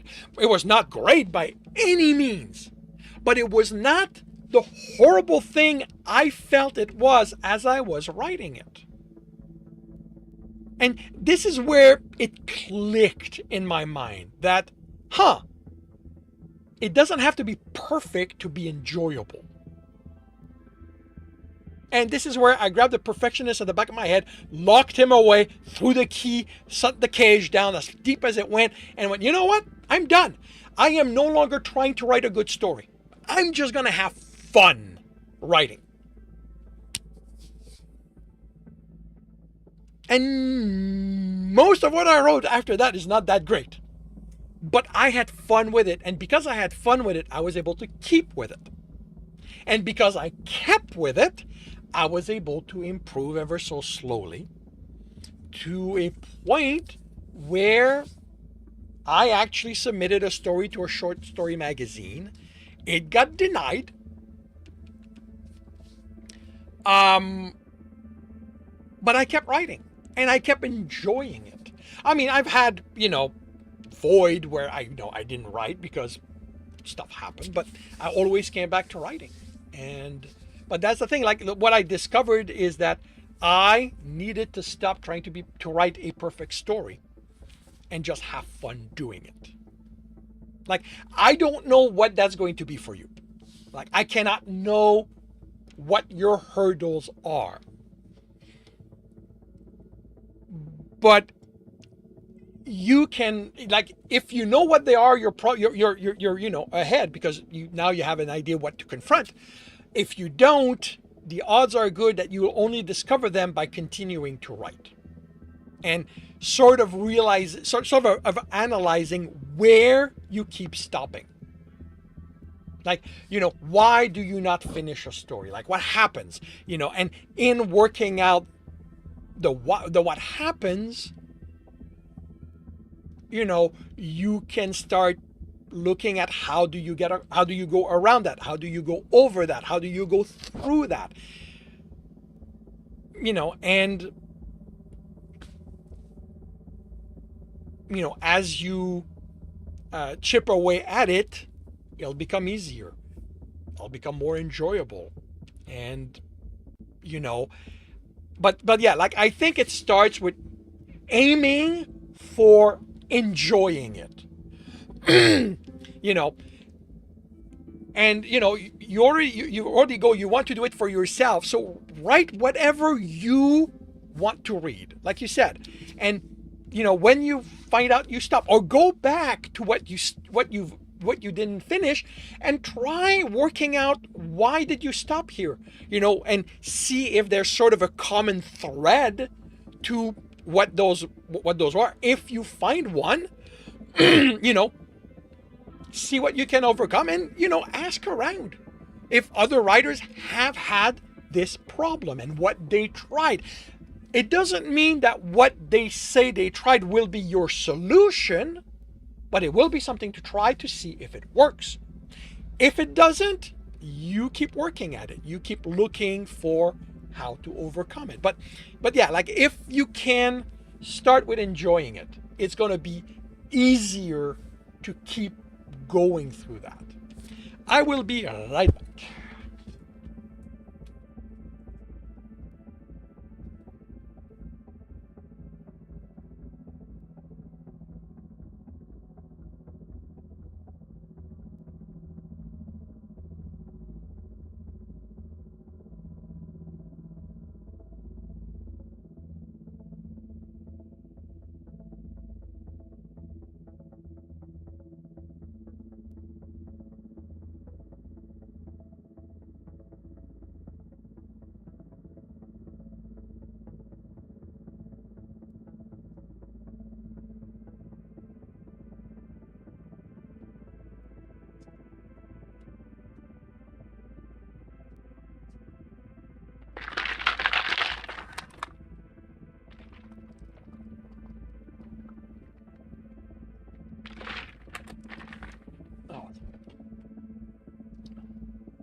Oh, right. Wrong format for this.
Yeah,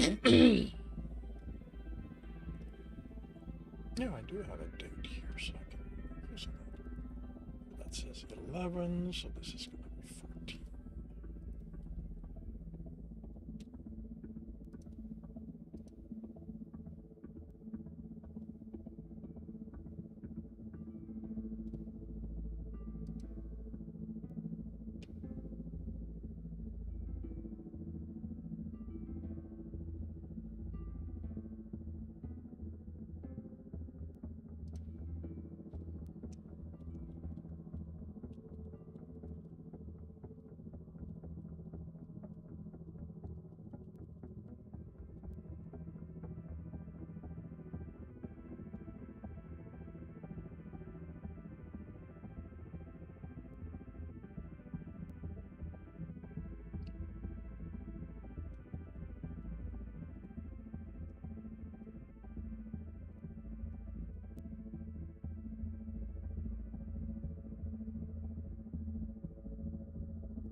Oh, right. This one needs a little more step.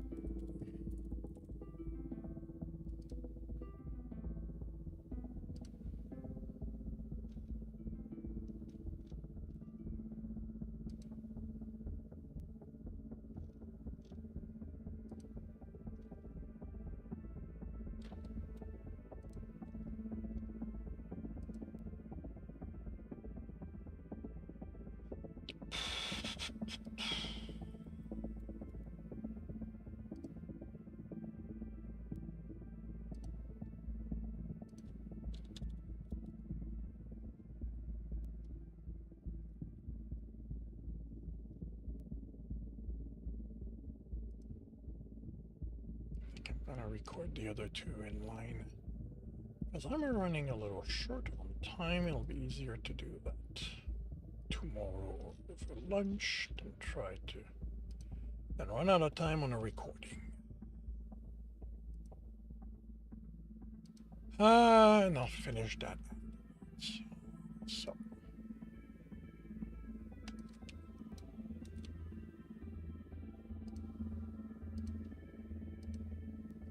All right, so I will start on another chapter by confirming the microphone is on, turning off desktop audio. I will confirm I'm on the correct screen. I have the correct image up. I am starting the recording, and I'll see you all on the other side.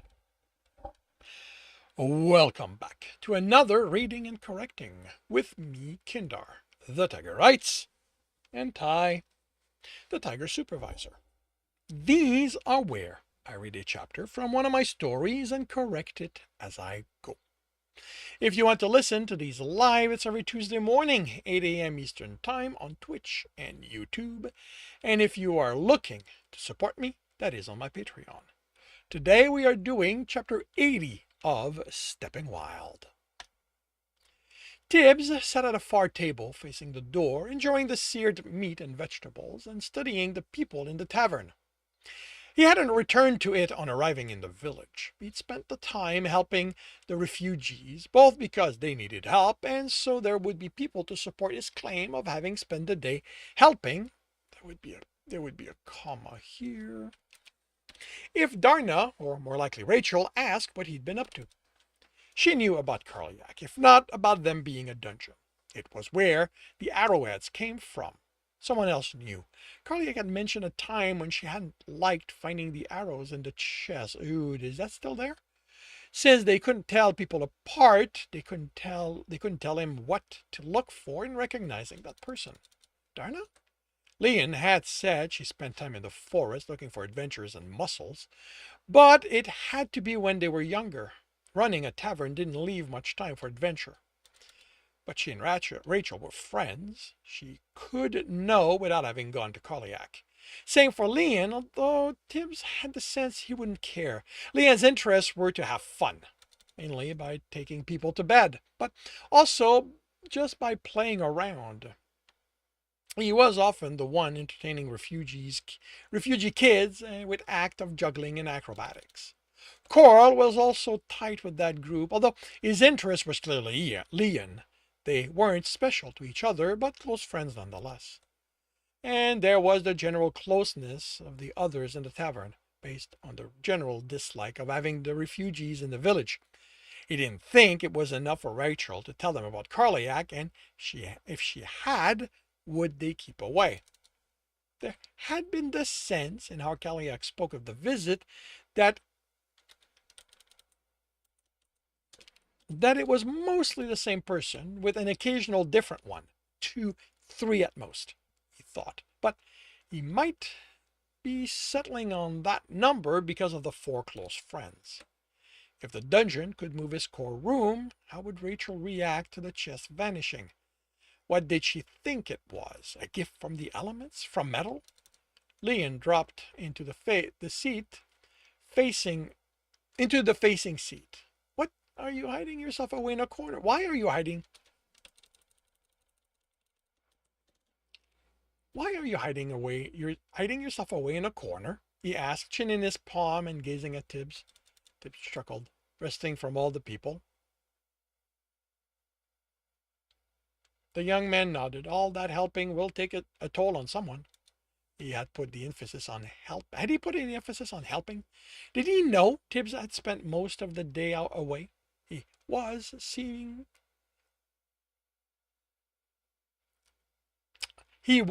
suspicions where there weren't any, although he could check. What have you been up to? Oh, betting people. No light on the words. Also, no way to ask further question without having to listen to the details he wasn't interested in or giving away. He was trying to find out something. Where do all the animals come from? Leon raised an eyebrow. I've spent a lot of time in the forest while traveling. I've never seen so much of them. He shrugged. The elements, I'm guessing. It's why the first family settled here. They were like you, traveling a lot. When they got here, there were enough kids that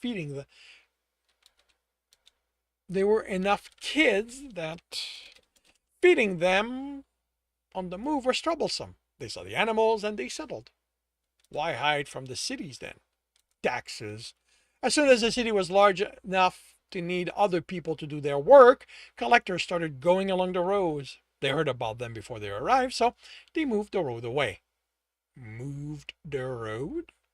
Leon shrugged again. It was a long time ago. People were closer to the elements then.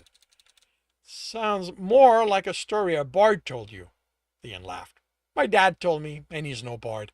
All this singing does is curdle milk. Claims were related to the first family, but I don't believe him. He grinned. Although, for them to have as many kids as the stories claim, they'd have to enjoy their bed as much as I do. Don't you take that from your mother? True, the grin remained wide, but that just means my dad's not related to them. Tibbs chuckled. Leon's nearly unending jovialness was infectious. Tibbs spent the next days helping around the tavern in the town. Then, too, with Rachel while she hunted, gathering tubers. Her refusal to let him do so without her protection reinforced his suspicion. She was worried his wandering would lead him to finding the chest. Then, after some time helping the refugees, Tibbs headed into the forest. Now that he knew where Karliak was, he saved time by running along the canopy. The chest was in the center of the same clearing, with the same concentration of metal in it. Are you back?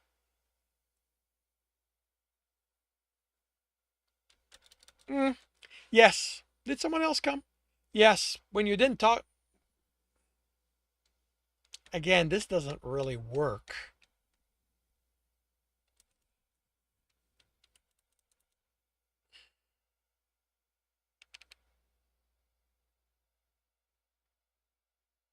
How do I fix this?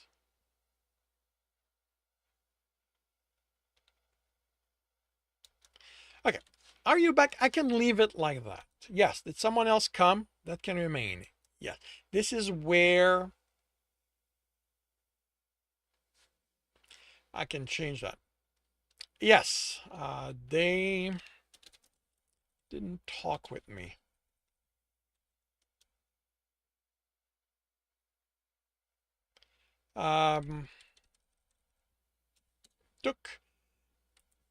Took what was in the chest and left, and left, as it always does. He corrected. She felt the same way you do, just not as bright. How much practice until they could distinguish the essence enough to tell people apart? You weren't able to move to your core? I was, they answered with pride. Tibbs looked around for sign, then settled under the ground. The location of Kellier Core's room didn't have to match the clearing, only it did. How far did you move? Far enough I won't run out of metal essence anymore. Tibbs couldn't sense a difference in the metal essence pockets in the ground. Not that he'd paid attention the previous time. Karliak had said they'd moved their core, so this wasn't just about them stretching their influence. Why is the chest still in the center of the clearing then? That's where it should be. But your core room is still under the clearing, the same as it was the last time. Of course, I moved that too. Why? Tibbs sensed for signs of Karliak's work, but everything felt natural. How else will anyone find the chest? That's not how it works, he said, unable to keep the exasperation back. Runners have to work for what they get. Okay.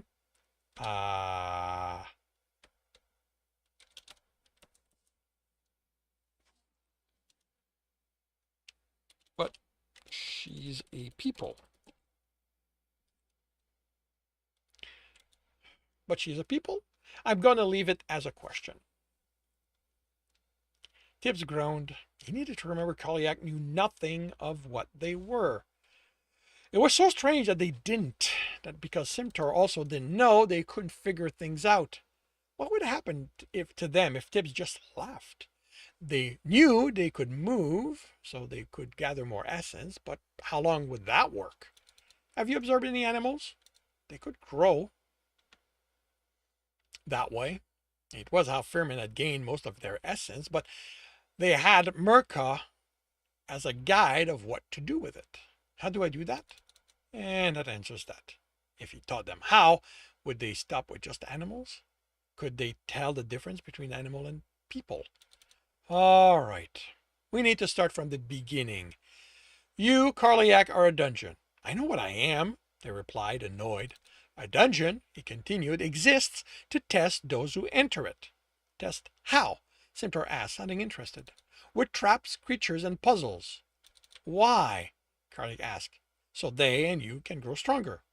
Why? They asked. Because it's what you do. But why? Why do I do that? Why not just make things for them, for those runners? Because you can't sustain that. If you just give, eventually you'll have nothing left. I don't know if you can die that way, but you won't be able to make anything if you always give more than you can get. And if that's all you do, more and more people will come take from you until I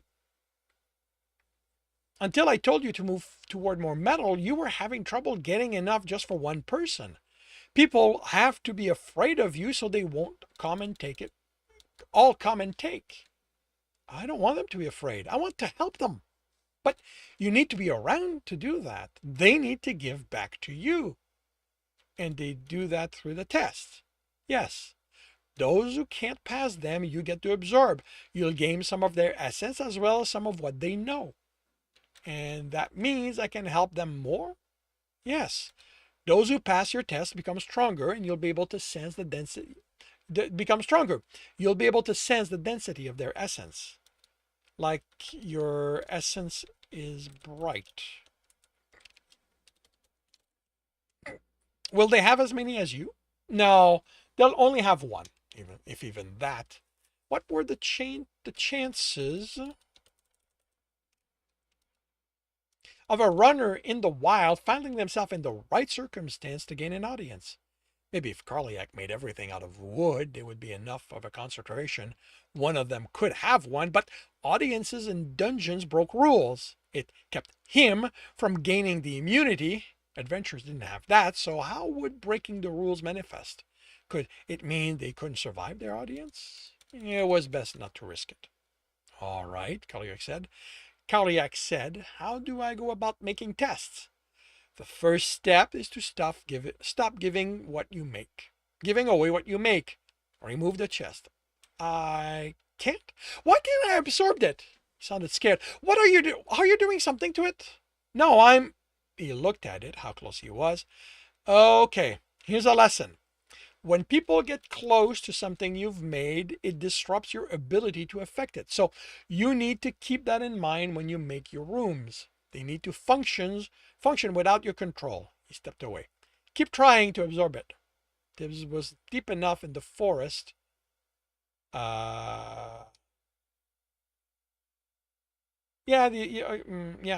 Deep enough in the forest he lost sight of it. Karliak? He called and received no answer. He was outside its influence. That was what, 50 paces? He slowly stepped forward. There you are, Karliak said. He was a few paces outside the clearing, able to see the chest was gone. This is where your influence ends. You can't sense or affect anything past this point. As you grow stronger, that will increase. He looked at how little space it gave Karliak for his first floor. Stowe had been much larger, but he also hadn't been giving away essence to people. He'd been accumulating it, which meant it wasn't absorbing people itself that let a dungeon grow. They were simply a concentrated source of it. And that's going to let me find more essence, they asked eagerly. Yes, and you need more. One of the way you can grow is to accumulate essence.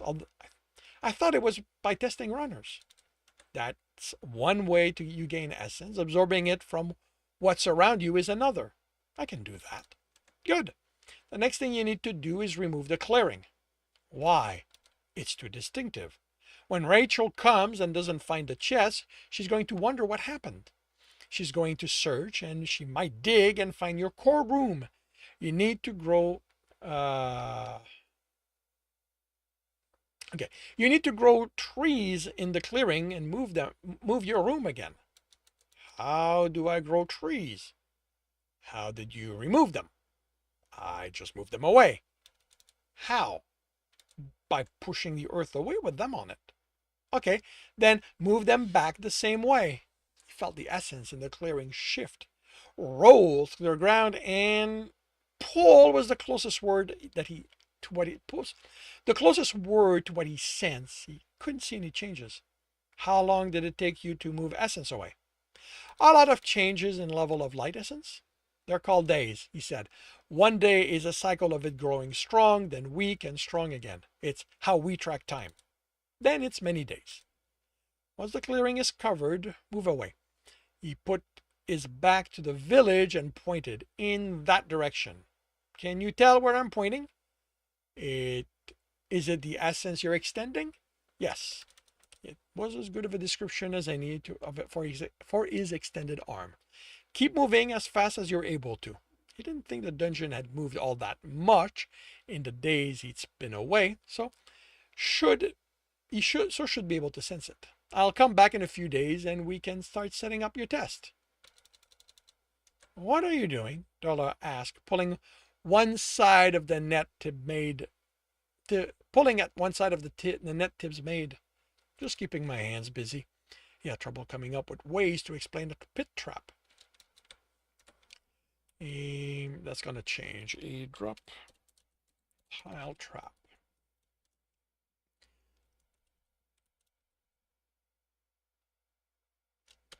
That could support different weight in ways a dungeon could understand, until he'd realized Karliak would be able to sense items better than understand concept.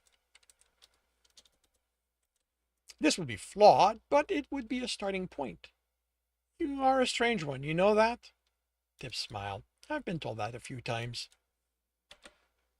Tibbs knew Rachel had gone to the chest by her expression when she entered the tavern. Pensive perplexity. She missed Darna calling to her, going to a table and putting her quiver on it, studying the arrowheads. She had plenty more in her pouch, but it was now a limited number.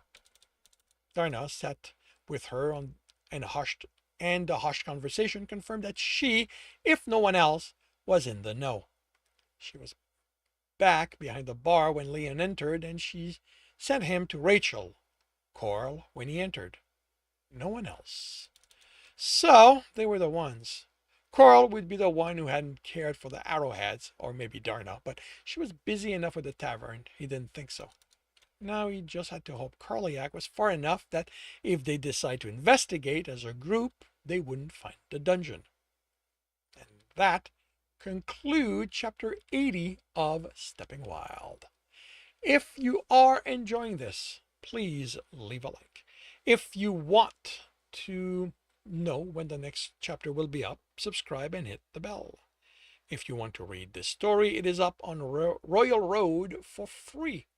If you want to read ahead of that, buy about 20 chapters and support me in the process. That is on Ream Story.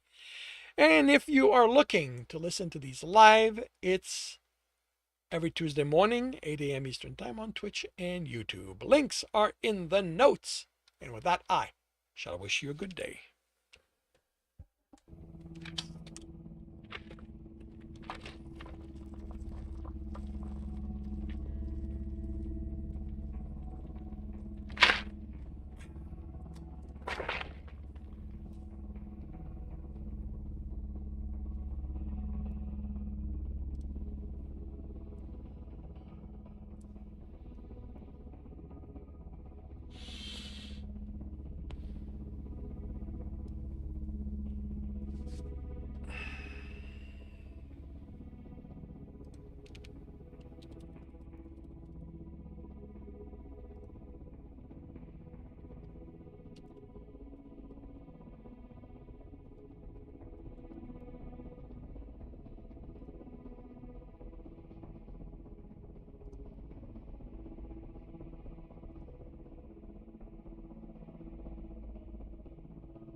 The chapter right now.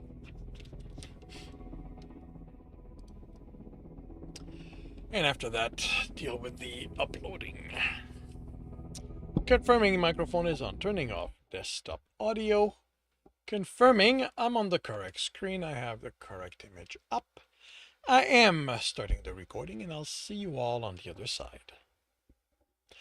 Welcome back to another reading and correcting with me, Kindar, the Tigerites, and Ty, the Tiger Supervisor. These are where I read a chapter from one of my stories and correct it as I go. If you want to listen to these live, it's every Tuesday morning, 8 a.m. Eastern Time on Twitch and YouTube.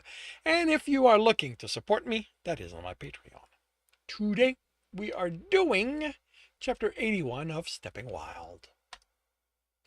There you are, the dungeon said as Tibbs stepped toward the room he sensed under the ground ahead of him.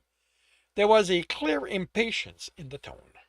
He'd walked until the sun was almost to its zenith from where he thought the dungeon had been before. It had covered its track well enough, Tibbs couldn't be certain where its previous location had been. He'd run on the canopy in the direction, and for about as long as the previous times, then headed toward where he'd pointed Karliak and counted on his sense to feel the room. Even while having sensed the dungeon move the ground close to close off the clearing, he couldn't find any sign within the earth that marked the passage of the room. Have you been here long? Is this where we're stopping? Tibbs sensed, but even now, with Karliak saying they were still moving, he couldn't tell. He estimated how far from the village they were. Maybe it was too slow for him to notice. Can you do some work with me while continuing to move? So long as you can keep up, I'll do my best. Are you going to teach us how to get runners? Simtor asked. We'll progress toward that, but there are things to cover first. He placed the net down, then stepped away. Karliak, I want you to absorb that and remember how it's made. I'll need you to remake it later. It sunk into the ground, and the wood and other essences that made the rope faded away from his sense as they moved toward the room. He focused and was almost able to feel them enter the roots around the room's wall. What is it? The dungeon asked. It's going to be a tool we'll use to help you understand what traps are, but before that, we need to work on your rooms. What's a room? Simtor asked. This was going to be more complicated than he'd expected. Then we need to start with something else. Karliak? You, Karliak, are a dungeon. I know that. You said that already. I know that. Okay, wait a minute. I'm repeating what was in the previous chapter.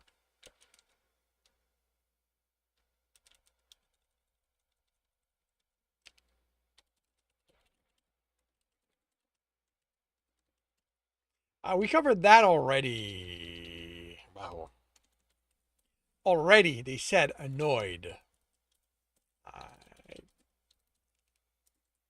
Test runners.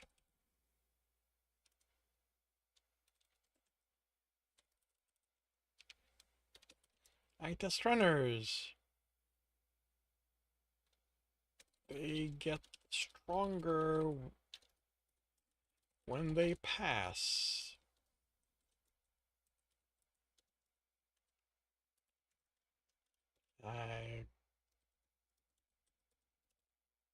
Stronger when they don't and die.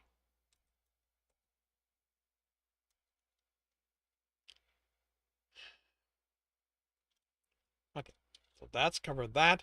And then I can continue with this. You and the runners exist in a state of balance. You can't be so strong that no one survives, or so weak they all survive all the time. When things work well, you and the runners progress at relatively the same rate. And if they don't, Simtor asked, we'll talk about that later. You, Karliak, set up your test within rooms. Those rooms are then separated by corridors. You can do whatever you think will test the runners within the rooms, but the corridors are where they can rest. They need to be safe for them. What is a room? They ask, impatience building. A space where I test runners doesn't seem like it's enough. A room is a contained area with with a fixed number of entrances and exits. You make it contained by making walls. The opening on the wall will be how the runners come in and they leave. If it's just openings, Simtor said, that doesn't seem particularly contained. Tibbs smiled. Contained here means that more that it's going to limit how far the traps can go, or the space in which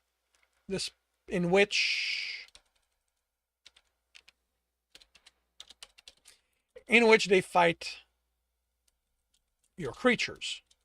What are creatures? Carliac asked. That's also for later. Right now, you need to make walls. How do I do that? How did you make the walls of your core room? The stones that surround your core, though, through which the essence travels from you to the chests. Or when you absorb something, those are a type of walls. I see, and I don't know. They sounded puzzled. So you became aware and they were already there? I think so. Then I was a little more. Then there was something surrounding me and I felt. Symptor would explain those are essences later. I felt essence flow into me and I became aware that they were there, that essence gathered to them.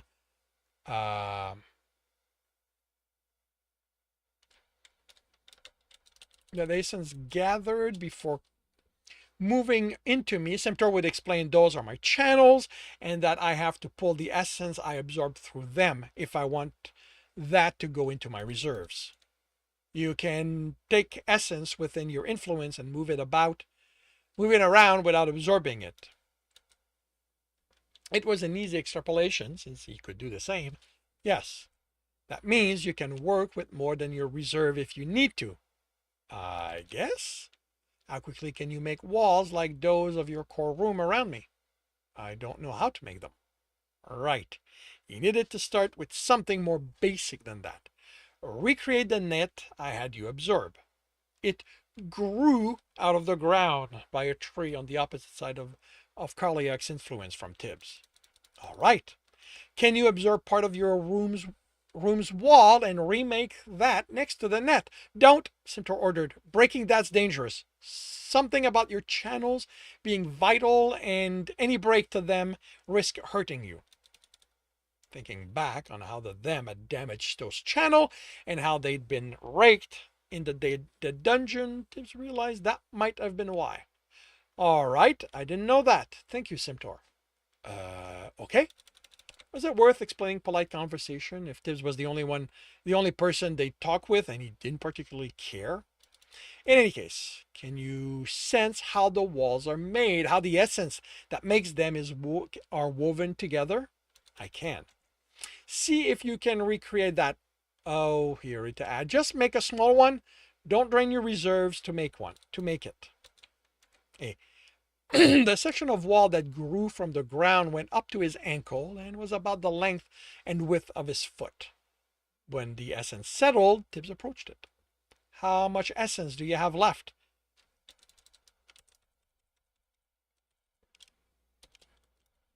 It was rough stone, but not the kind he'd see on the side of a cliff, cave, or in a stream, or even in a tunnel dug out by people. There was a flatness to it that looked off, and something on the surface. I don't know how to answer that. I answer you, Carliac said. I have some of all my essences left. They lacked a frame of reference, he chuckled. Abyss, he didn't even have one for his own reserve with how deep it ran. Okay. How much larger do you think you could make it if you use as much essence as you can spare? I don't know. It might be easier if Carliac makes it, Symptor offered. Tibbs stepped away. Don't hurt yourself doing it. He considered something. Start by making it 5 times as wide, then go up. It widened, then rose, stopping not quite at Tibbs's height. The same oddity on it was on its surface, but with more of it, now he recognized the channels he'd sensed along the room's walls. What element are you low on? Force. That's part of the wall? Yes, shouldn't it be? The way it's talked about in books, force essence is about impacts. It's about things coming to a stop, so I wouldn't expect it in something like your walls. He stepped away. I want you to practice making the wall with as few of the elements as you can. Can I do that? You can make changes to anything that's yours within your influence. Those won't all produce something useful, but it's about testing what works, what doesn't, and what works best for what you're trying to do. What am I trying to do? What could he give as a goal? Filling your influence with a wall, the available space. Don't destroy anything in it. Although, no, that was best for later. Also, as you move, absorb all the wood essence you can. Well, all the essence you can. This you can never have too much of any of them. I'll be back in a few days with and we can continue this. Tibbs couldn't miss the dungeon this time, even if they were much further away than he'd expected. The essence filled the entirety of the influence and had the distinctive sense of dungeon-made stone. Someone from the village would have to make camp before they'd reach them. This could be far enough. The overall rounded shape made Tibbs think that was how high they could influence. It caused a problem. Karliak couldn't be aware of him unless he was within his influence. He tapped the stone. Nothing happened. The only way he knew to make them aware he hoped wouldn't make them angry. He pushed his essence into the stone and made some of it his. The space around that moved away so fast it caught him by surprise. He moved his hand within the created void, ready for an aggressive reaction. Instead, the stone retreated, and he stepped within the dungeon's influence. "What did you do?" Karliak demanded, "and how did you do it?" "I took control of the stone essence away from you. It was the only way I had to get your attention. As for how, in this case, because you weren't expecting it, but two things can influence it happening. How much of their own essence someone can put into taking yours and how much willpower they have. The same is true of you resisting it happening." "Can any runner do that?" Simtor asked. "Yes, but a runner can only influence their own element, and a runner only has one element. Except sorcerers, they have one element, but they train to be able to work with all of them. I'm not sure how a sorcerer would go about gaining control of an element that isn't theirs." "You didn't read about that?" Tibbs chuckled. "Sorcerers don't share their secrets with scholars." "What is a sorcerer?" Karliak asked. "They're one of the class of runners. You have fighters, archers, sorcerer, clerics, and me, rogues." "What does them being a class mean?" "Ultimately, nothing. They're just words the guild decided on for how runners think and what they're better at. We're going to address the Adventurers Guild later. Basically, you can expect a fighter to be at the front of a team. They'll go into the battle without hesitation. Archers, sorcerers, and clerics will hang back, supporting the fighter as they can and attacking creatures at a distance. The cleric will heal the fighter while they fight, and anyone who gets hurt until they're out of essence." "And the rogue?" Simtor asked. They smiled. "We're the sneaky one. We'll be the one surprising you and doing what you think. We're doing that thing you didn't consider to overcome your traps. We, or the sorcerer, will usually handle the puzzles. But this is the important part. The guild's wrong about the classes." "How can they be wrong if they're the ones who made them?" Simtor asked. "Because they're overconfident. They think they know everything there is to know about dungeons, essence, the elements, and the runners." "What does it mean for me that they're wrong about the classes?" Karliak asked. "It means that a runner can do whatever they want. A cleric can become good enough at fighting, they'll join the fighter in the front. An archer can be sneaky and surprise you. A rogue can be tough and also fight in the front. Sorcerers? They can probably do any of that, but those I've known did stick to the back and fight at a distance." "So," Simtor said, sounding thoughtful, "the classes are there so we have an idea of what to expect from the runners, but they aren't limited to that." "Yes, you're going to have to adapt. See what they do and make changes through the night to compensate for how they surprised you. But remember, it's a balance. You're looking to make it harder, but not outright deadly." "What's night?" Karliak asked. "That's the time when there's more darkness essence than light around us," he chuckled. "Actually, I don't know if you need to wait for the night to make changes. Stowe did because there were no runners going in. You don't want to do it while there are runners, but I can't tell you why. The guild used it as a threat, and from what Stowe said, unless he took part in protecting the runner, they wouldn't survive the times while the doors was closed. Other dungeons also close their doors at night, but the guild is who keeps the runners from going in. So I don't know if the dungeon learned that was the best time to close their doors, or if it happened and the guild learned from that. So that guild works with dungeons? Carly asked. Are they the ones teaching them what to do like you are? No, Simtor said before Tibbs. If I'd been taught, I would be the one teaching you all of this. If not for that other dungeon, you'd have someone who was useful to have around. But that wouldn't be you. But they would be able to help you instead of. Karliak snorted. I don't care about that.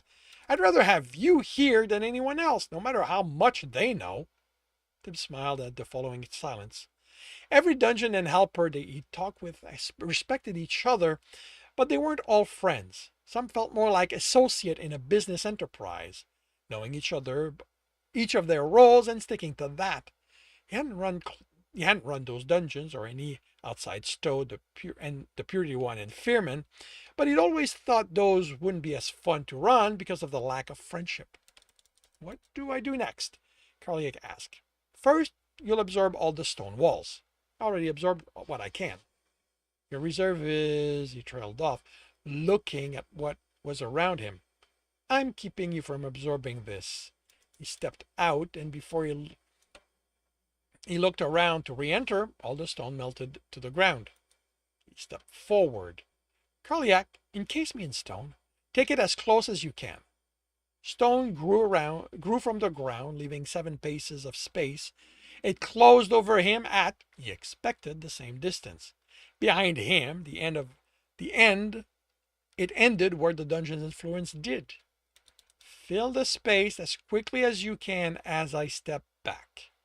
He stepped to the edge, and the wall moved forward those 2 paces. He stepped the 1 pace that took him outside of it, and the stone immediately filled the space to the limit. He walked around and back inside the dungeon's influence. This is interesting. What is? I'm the one creating the zone you can't affect. Yes, Simtor said. That's obvious. No, I mean, the guild and books say that we people generate an area around us, and that it's what prevents a dungeon from affecting us and what's close to us. Yes, it's what's happened when I tried to encase you. But if that's correct, when I stepped outside your influence, that things we generate should still reach inside you and should have stopped the stone from advancing as it had when I was inside you. But you weren't there anymore. They hummed. You stay close against your limit. I don't know what that means. It means that I'm creating it, that my body, somehow interacting with your influence creates the area that prevents you from affecting me. And what does that mean? Simtor asked. I think it means this is something Karliak can overcome. And that concludes chapter 81 of Stepping Wild. If you are enjoying this, please leave a like. If you want to know when the next chapter will be up, subscribe and hit the bell. If you want to read this story, it is available for free on Royal Road. If you want to read ahead of that by at least 20 chapters these days and support me in the process, that is on Ream Story. And if you are looking to listen to these live, it's every Tuesday morning, 8 a.m. Eastern Time on Twitch and YouTube. Links are in the notes, and with that, I shall wish you a good day. And I will be right back.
to...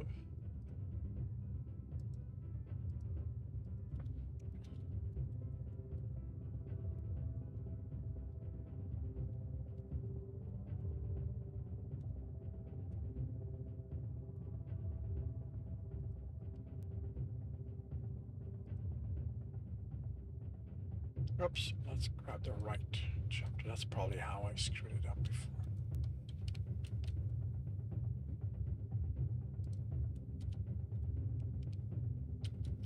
I can't do this quite directly like that.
Okay. Pi. Let's. Okay, 79 is here. So that is done. That is done. Did I back? And I'll check that later. All right. So that is officially done. On to 80.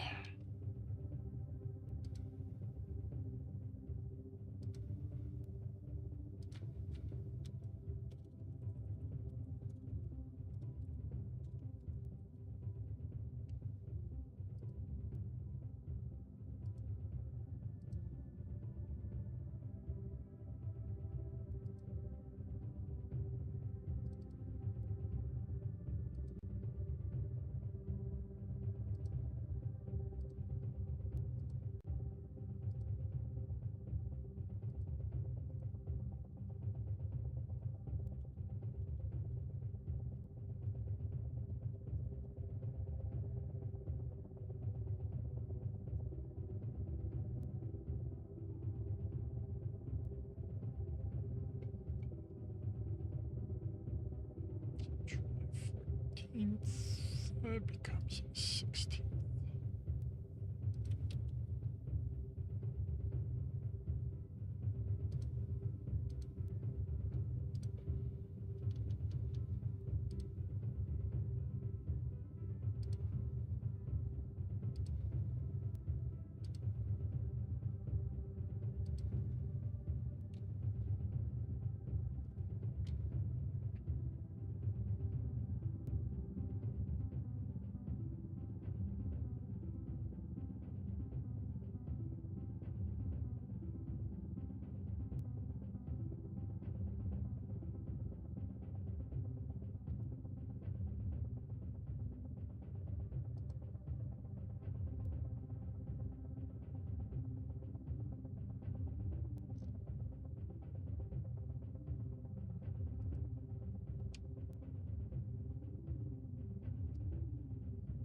Posted.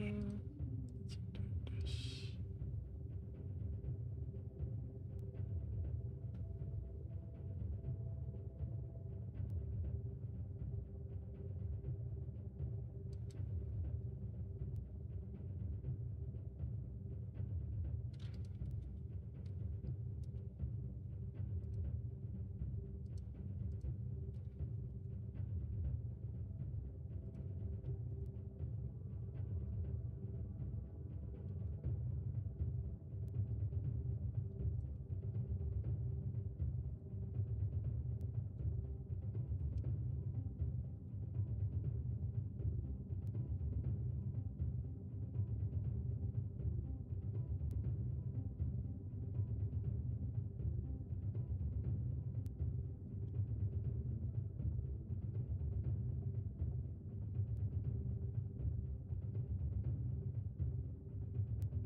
Done, done, done. That can be moved here.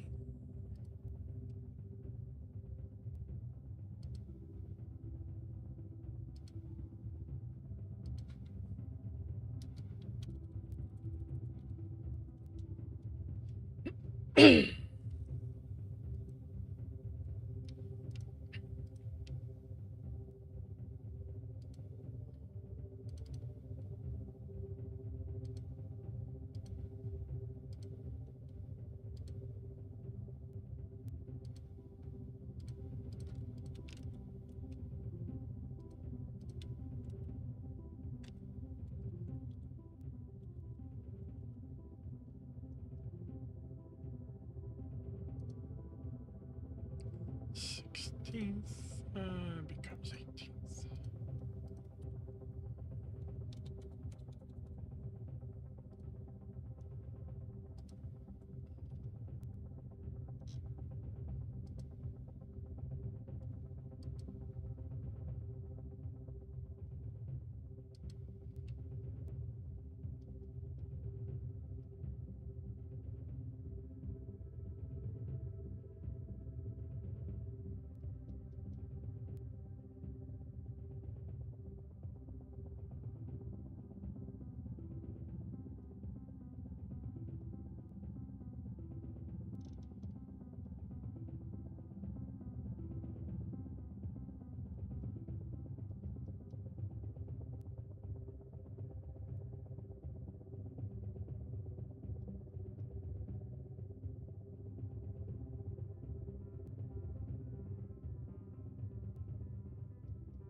Wait, what? Why did you fail? Okay, what are you telling me?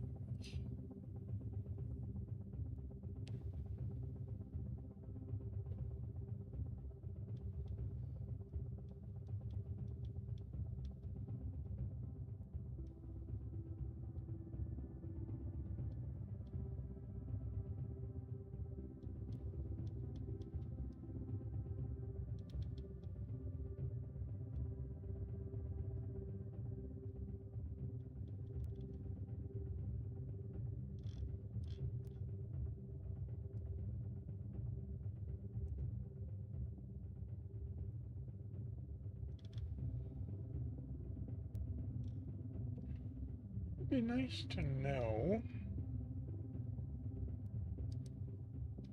why.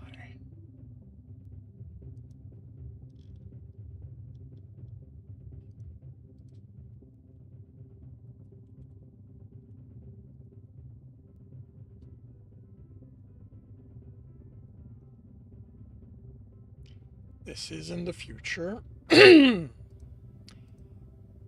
Trying to post something in the past is one of the usual problem I have.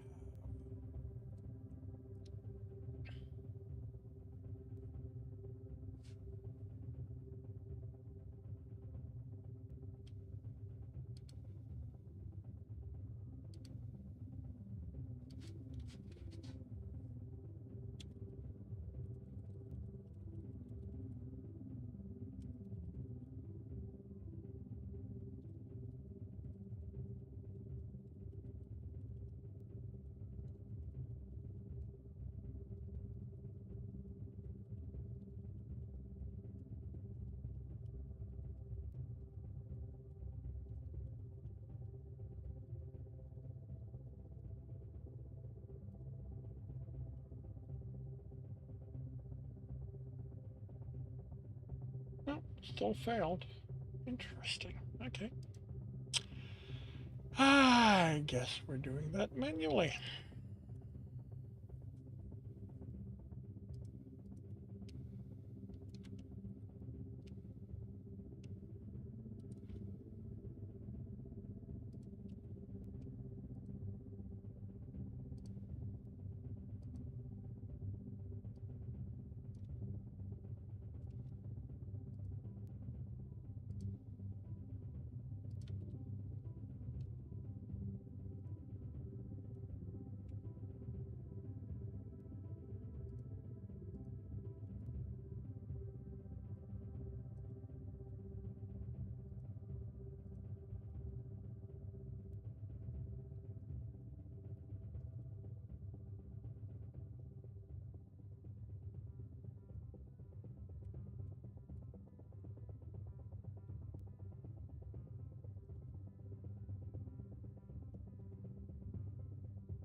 Ah.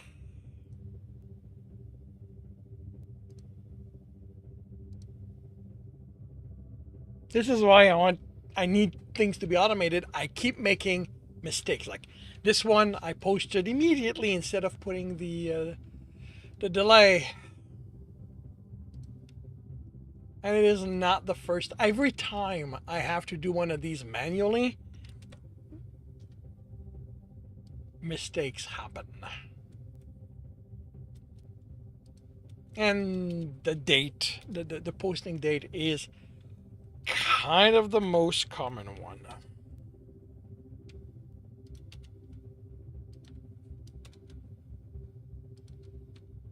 And the one that's most problematic, because the other one I might that I'll make is I'll forget to set the proper tiers to have it released to. But if it's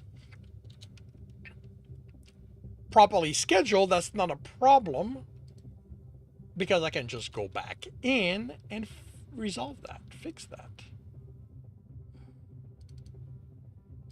Right, let's do that first then. And what is the 16th?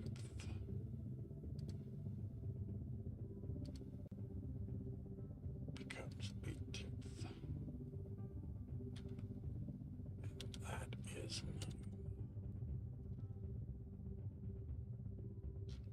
Now I can adjust the tiers.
Alrighty.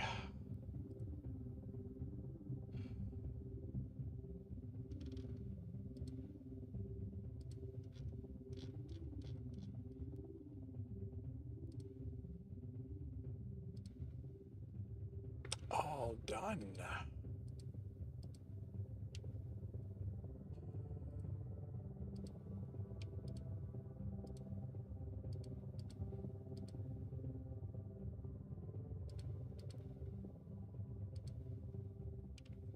And with a few minutes to spare before lunch on top of that.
this is a situation where I would definitely prefer ending a chapter with this, but the format of this book doesn't let me.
Actually, you know what? I think I'm gonna start with the morning and do what I often do and have him think back. I think that's gonna be better. Because I don't like the break.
Alrighty.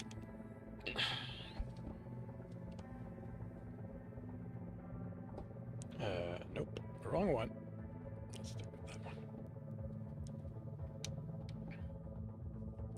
It is time for me to take lunch. So I will be back in an hour. And I hope to see you then.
And welcome back, everyone.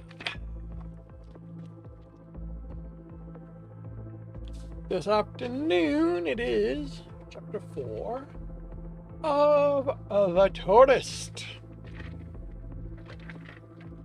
First book in the Lost Hope trilogy, 10th book in the Monster and Badman series.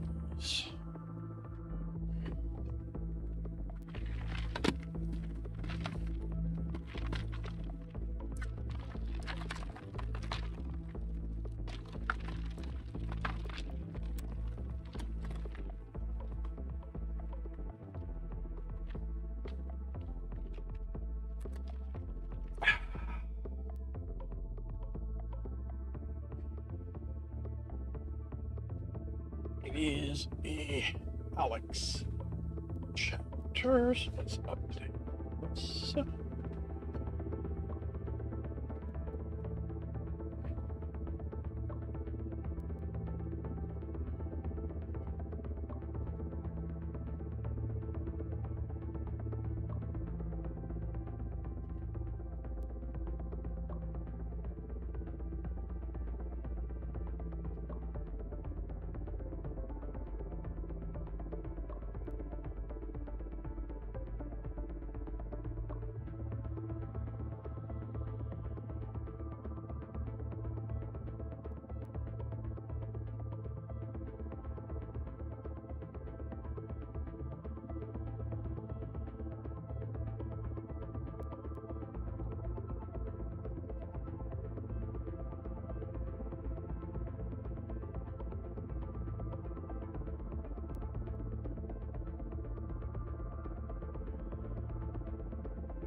All right.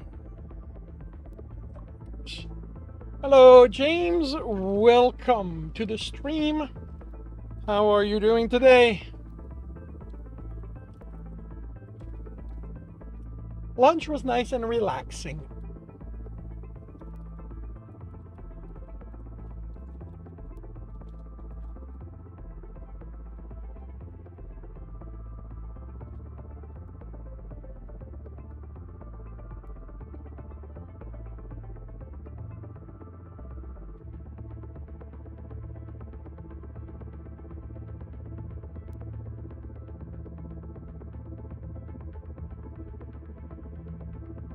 Hey Akla, welcome to the stream. When do I start my lunch?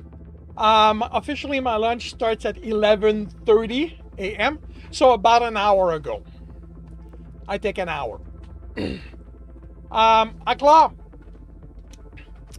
I have found out why you kept telling me to dig the ground around the copper node. Because, man, those things can go deep.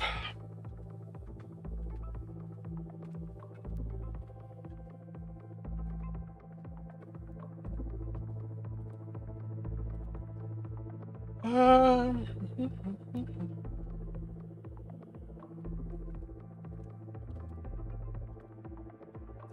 Two women.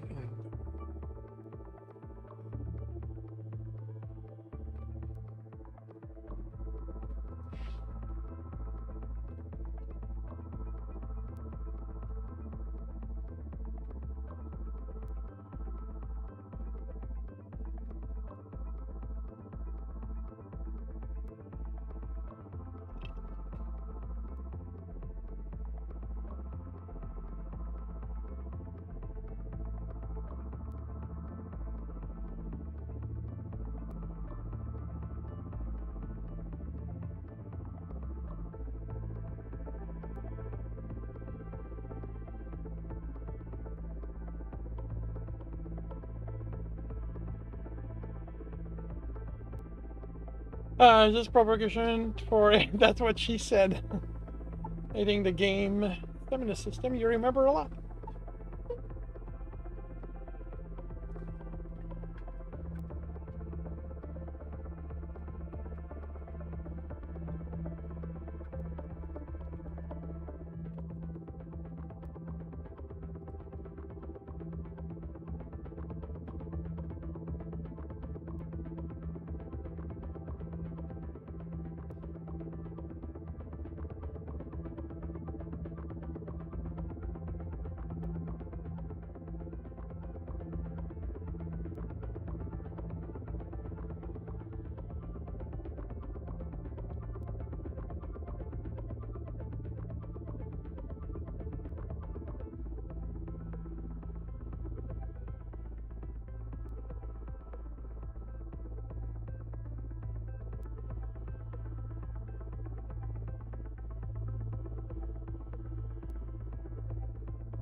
While Kindar was away. Bang, 197 words. The anecdotes of the artistocracy. Congratulations, James, and consider yourself hogged back.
Okay, what does William... What is William's calling?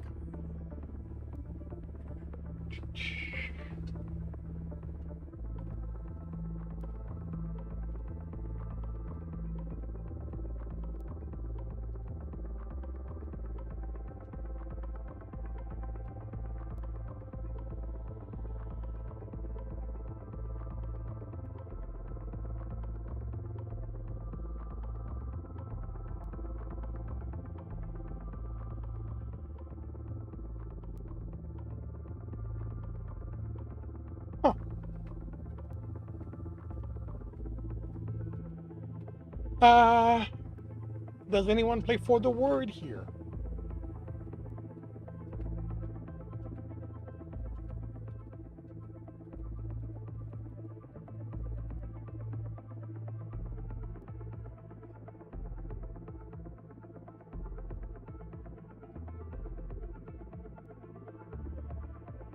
Okay, lemur.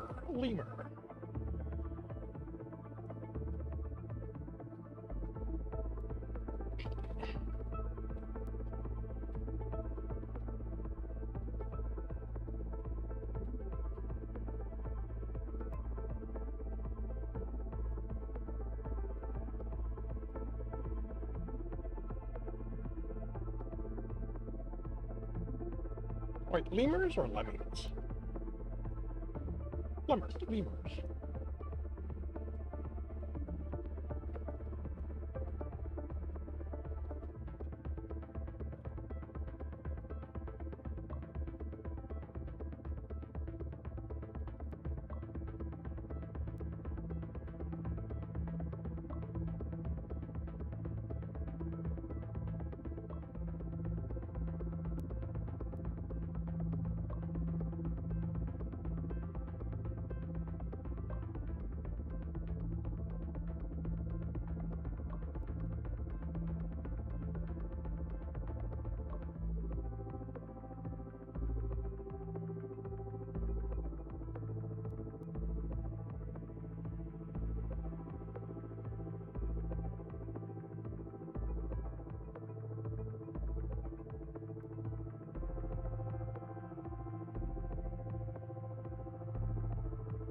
Hey, Mango! Welcome to the stream. How are you doing today?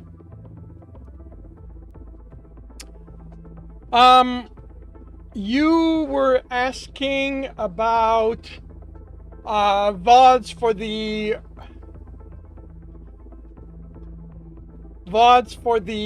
my read and comment the other day, weren't you? Yes. The command is kind of locked to James and me, although I don't use it because since I'm voice.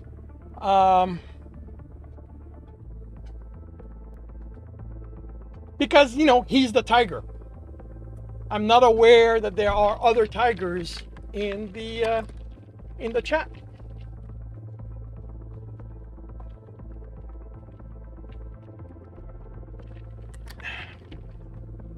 But am I remembering that correctly? Okay. If you go on YouTube, I didn't think about it then, but all my streams are also on YouTube, and YouTube keeps those around. So if you go there, looking, the Tiger Writes, same, and now they're not easily identified because YouTube works differently.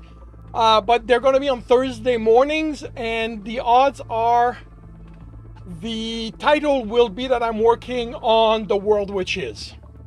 Because I usually work on The World Which Is in the morning, do the read and comments in the afternoon. Again, there's no real easy way to find a specific one if you're looking for a specific one, but it's a place where you can find them.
You can learn from watching other writers. Chances are you're doing the same mistake.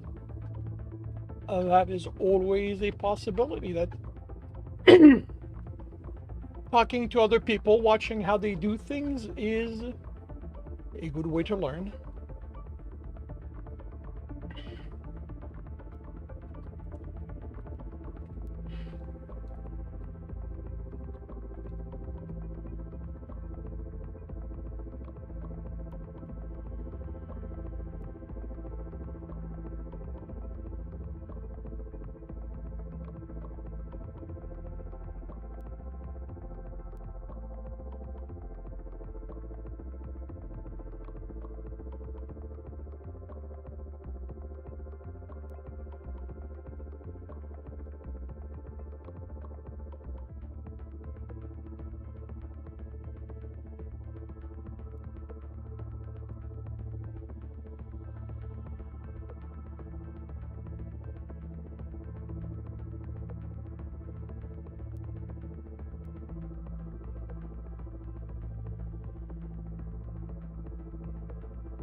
You wanted to ask about my book covers. Ask away.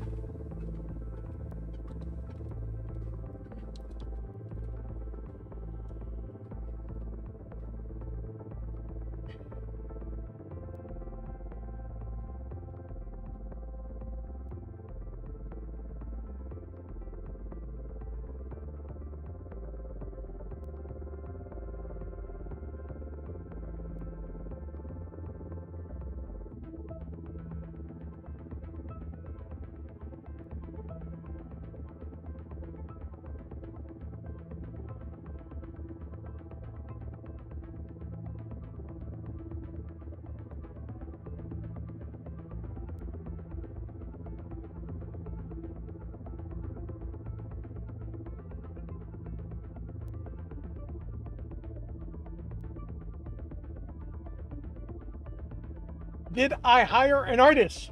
Yes, technically 2 of them. Well, actually, at this point, 3.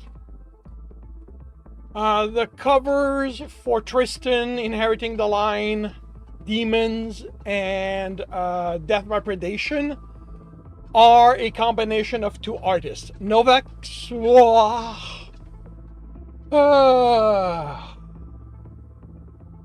Royce is one of them.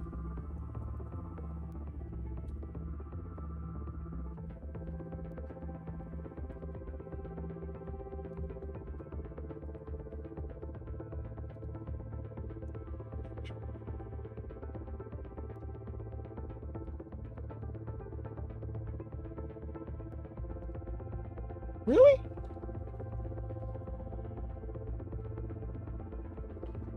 Oh, right.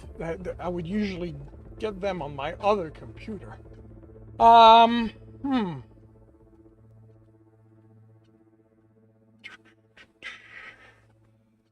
All right.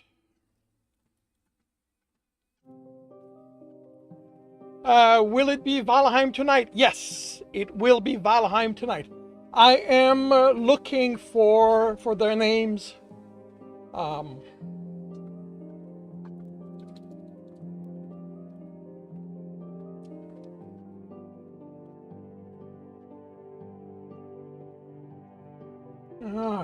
Please tell me if your social's on.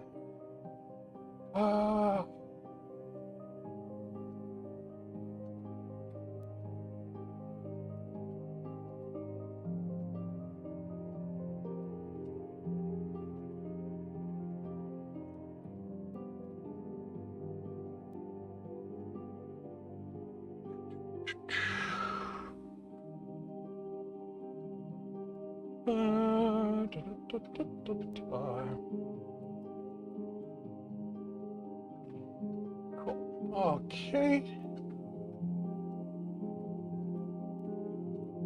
So that is one artist. And this is the first artist I did business with.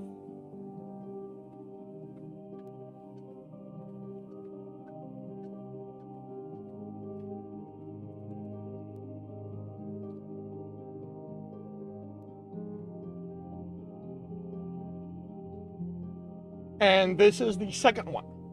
And basically what happened is that the first artist could not continue for a while due to life happening.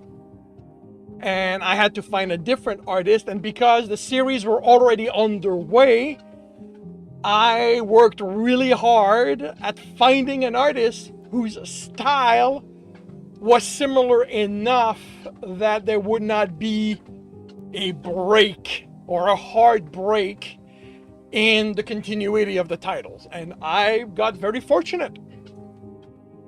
Unfortunately for me, they are both now well outside my price range.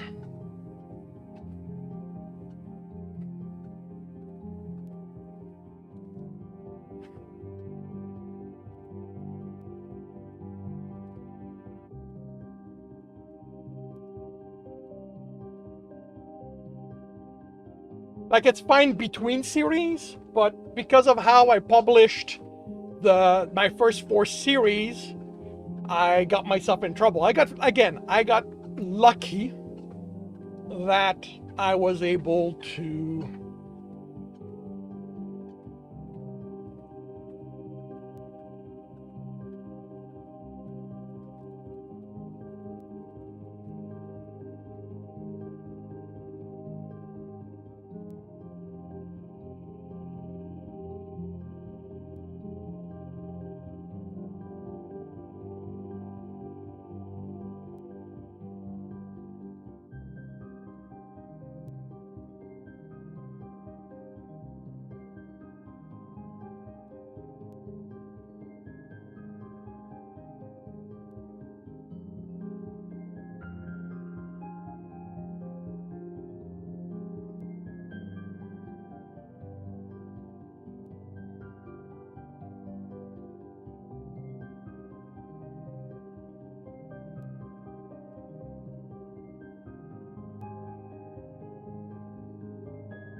have any of my readers created fan art? Yes.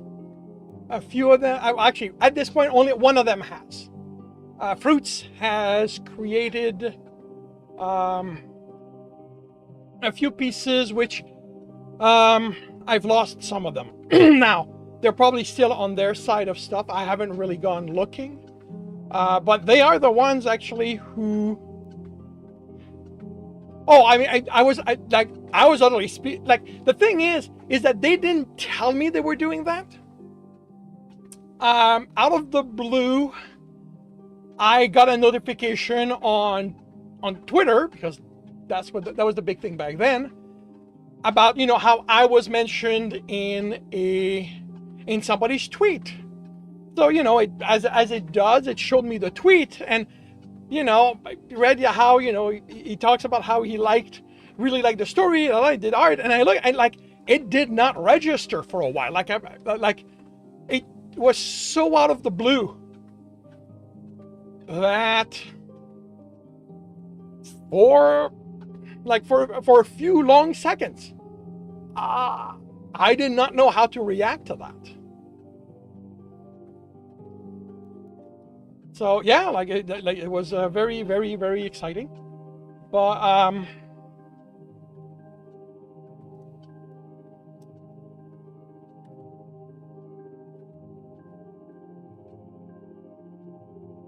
this is a piece they did. Now, this is not fan art per se. This is basically, I asked them at one point, like, I wanted thumbnails for some of my books as part of to do my advertising, and I kind of asked them, okay, so what would you do, you know, for this? And, you know, he'd read the books, so I was expecting him to write me, you know, and ideas and all that. And next thing I know,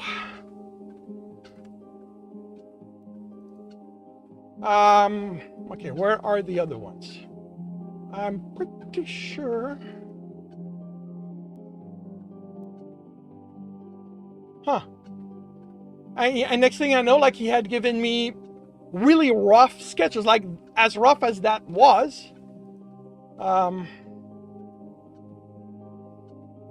like, this rough kind of thing. And I like the roughness of it. Like, I would love for him to do more, but he basically went, no, he doesn't do human art. And, it's like, yeah, like I got fortunate. Why thumbnails? So yeah, this is a thumbnail for Collision Course, which is book 1 in the trilogy, in the series. Blind Spot is book 2.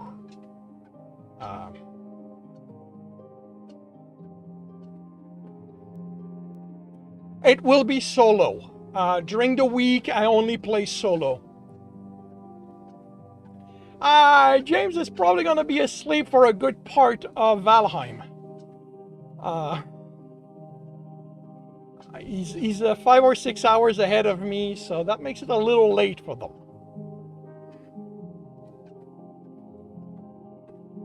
But yeah, like I think all my 5 hours. Okay, I think all my my actual pictures are on the other computer.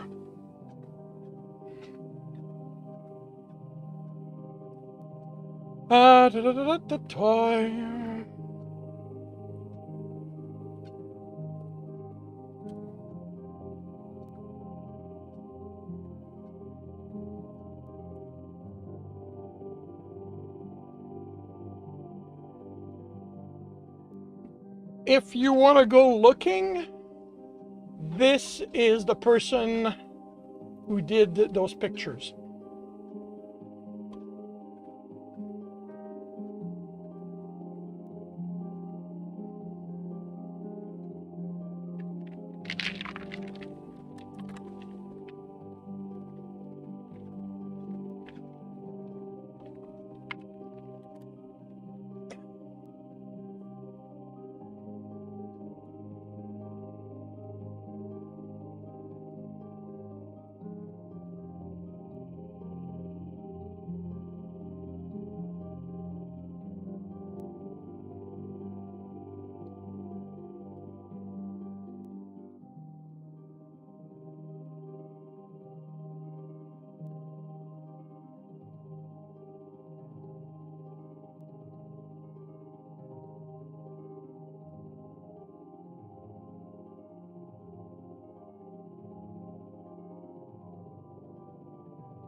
Very talented, love there.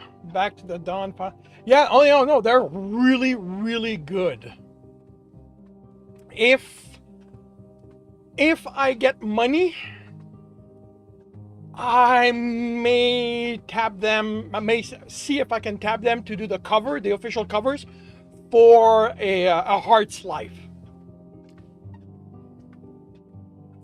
Like, I would like, yeah.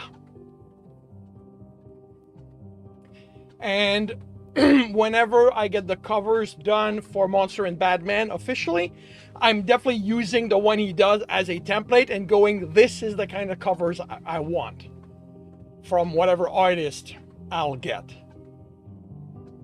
Can you have a die 6? Of course you can.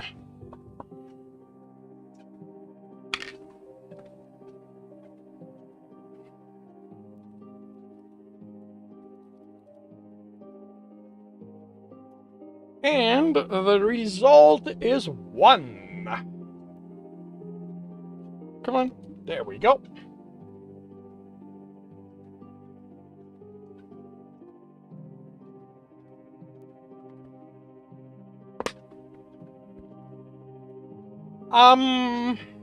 Okay. Patreon, like, if you want to see everything I work on, Patreon is the best way. because I post everything there. A male name beginning with E? How about Edward?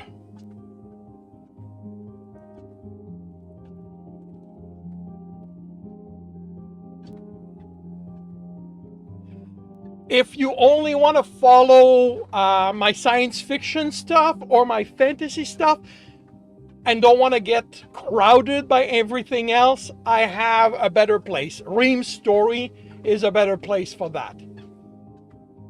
Consider yourself hugged back, James.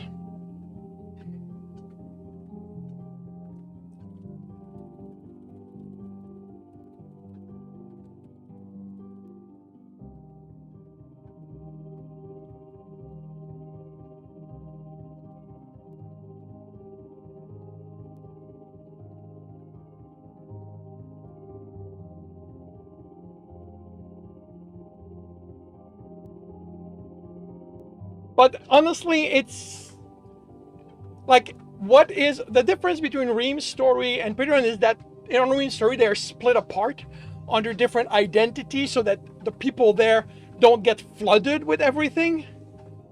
But if you want, like if you're interested in everything I write, Patreon is the best place.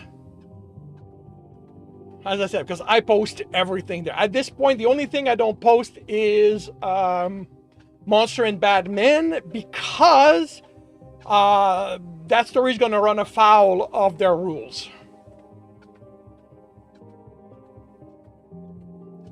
When he's like, no, that's fine. Yeah, no, that's I fully understand that.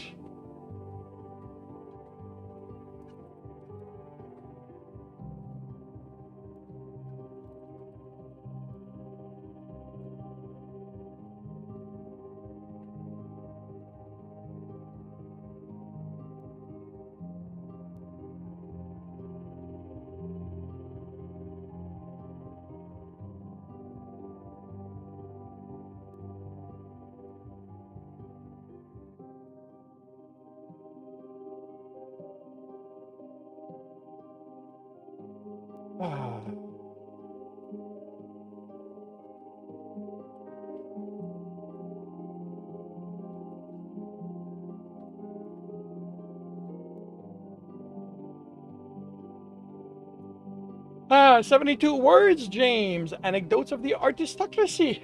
Congratulations.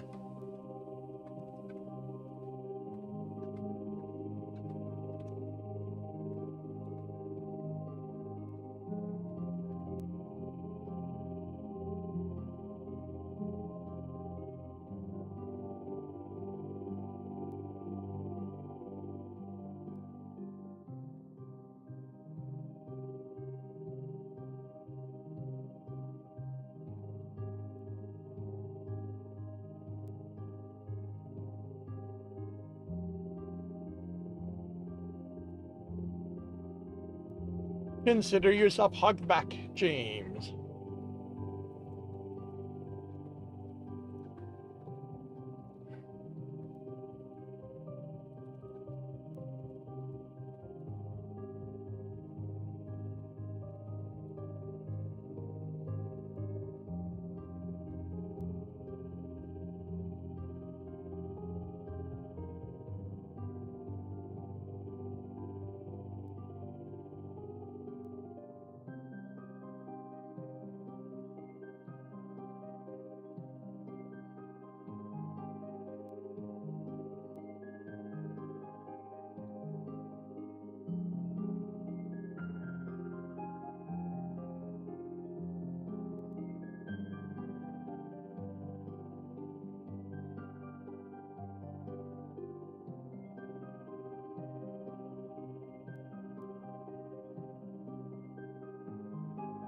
Da, da, da, da, da, da, da, da, da.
What is the worst job I've ever had?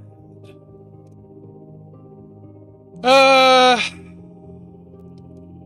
Dishwasher in a restaurant. And ultimately, what made the job bad was the management, not the job itself. I quite like washing dishes. I was a teen. Well, I was in my early. I don't know. Yeah, no. I was in my very either late teens, like or early 20s, and it was a simple, basically mindless job which I liked. The problem is that I did not fit the mold of the people they usually hire to wash dishes, because I had no interest into transitioning into cooking.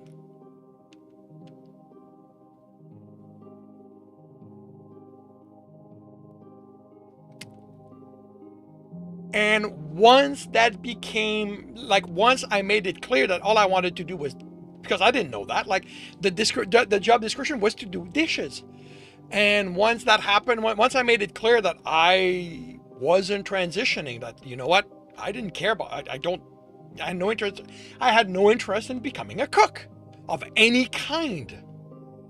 They basically went that I was no longer, I was not suitable for the for the work, and they let me go.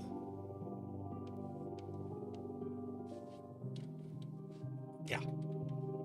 Um, but I've been pretty fortunate overall that I've always, and you know, yeah, like and to me it kind of surprised me, because, like, and I say that after the fact. Like, in the moment, I was just too, like I literally, they went there, this is going to be your last day. And I went, what? Like, okay. And I once it sunk in, I just walked out at that point, halfway through my shift. But, like, I'm going, how often do they have someone who actually enjoys doing the dishes? Like, I barely broke any plate. Like, I think in my 3 to 4 months there, I broke 2 plates. So, like, they have, but my guess is that they only saw the position as a way to get somebody in and then convince them to become a cook, a sous chef or something like that, to help the cook. But yeah, like, but no, overall I've been fortunate that even the menial work I've had, I found ways of making it enjoyable. Oh yeah, like,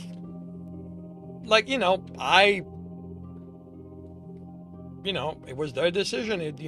As I like to say, it was their loss.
Enjoy the food, James.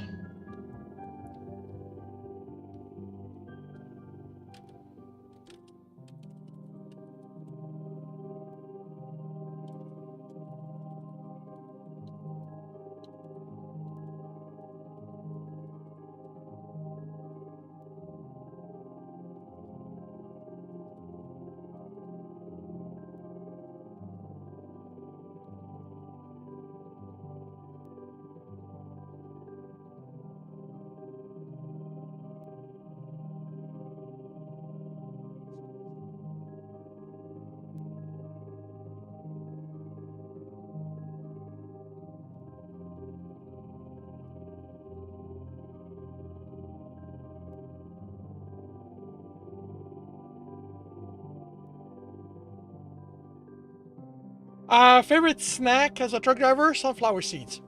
And that's favorite snack across the board. It's the thing I snack on all the time.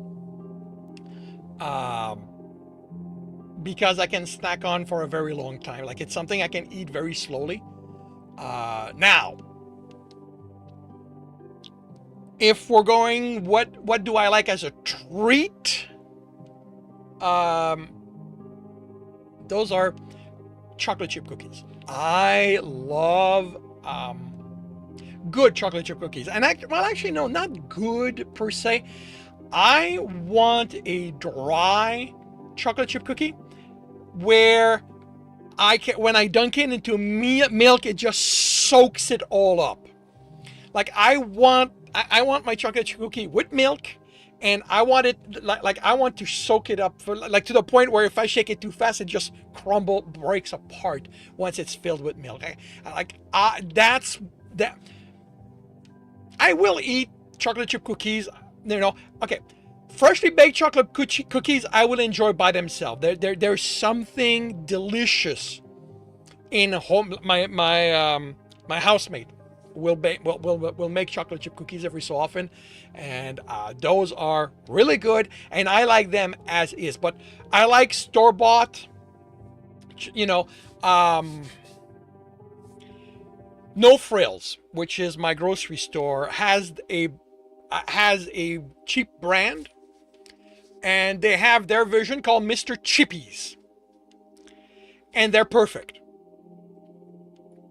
They're nice, they're dry, and when I soak them in milk and I pull it up, like the level of milk goes down visibly, like it soaks up a lot, and I love those. When I was a kid, I used to sneak.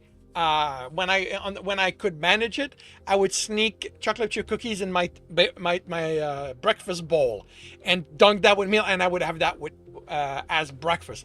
I still have it every so often as an adult. Like I love that. I'm a big fan of chocolate ice cream on top of that, but like,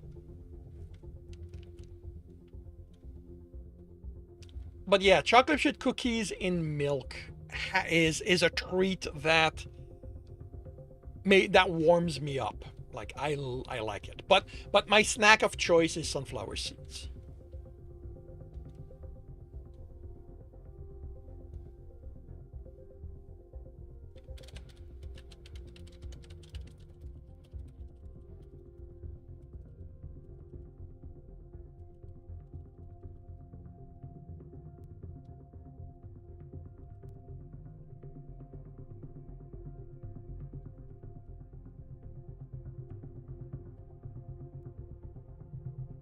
Rocky Road fan. I yeah. It leaves me very indifferent. Um, if I'm gonna go very specific, Rolo ice cream is my favorite. It's just damn expensive. So that one is definitely a treat.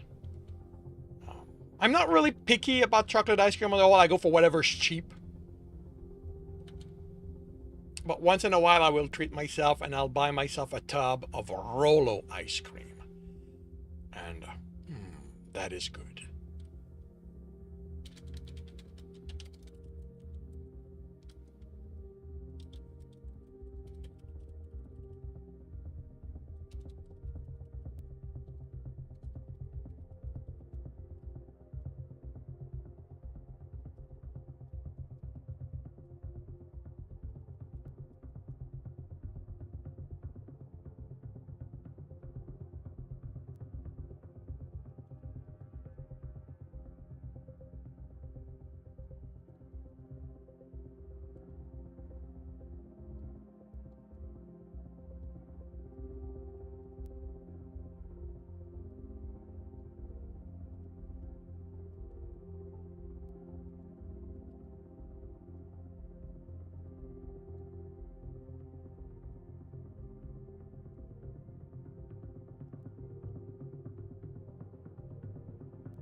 Kind of random. You feel like ice cream trucks are less common now.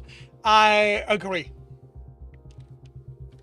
I agree. They used to be something. I remember them as something that you could hear the music in the summer nearly at least multiple times a day.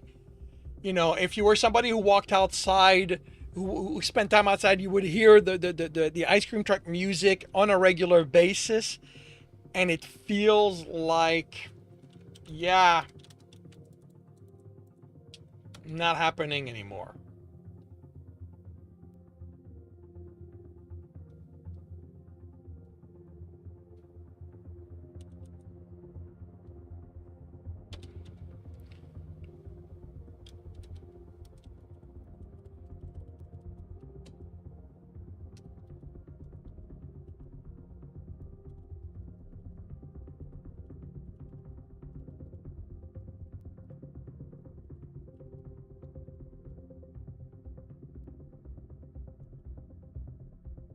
Could be an interesting writing prompt. Yeah, as I was telling somebody on Discord, I don't do prompts.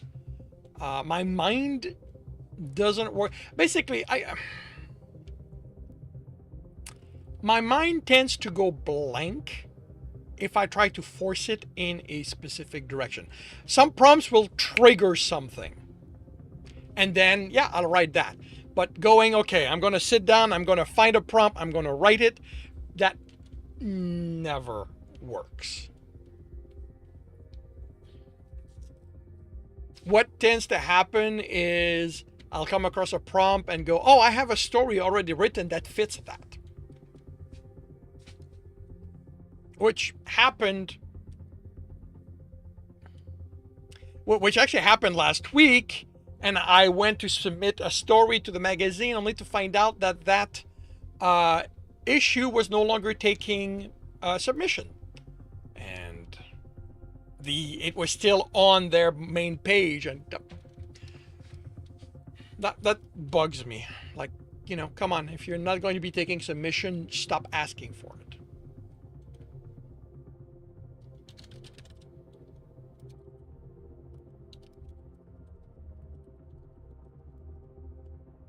Yeah, I mean, you know, on the plus side, it's not like I had to do work. The story was already written. But, you know, it was going to be my attempt at submitting something to a magazine. I already have a hard time convincing myself to do stuff like that. You know, they're not making any easier for me to want to attempt it.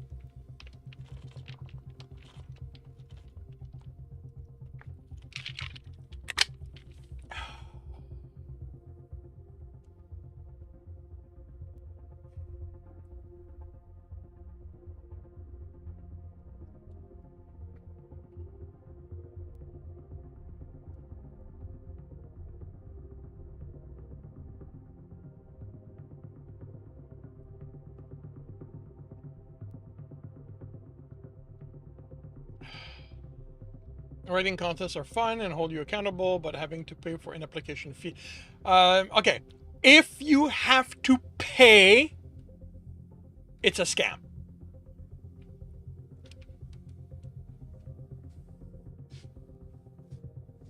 I don't care what else they call it.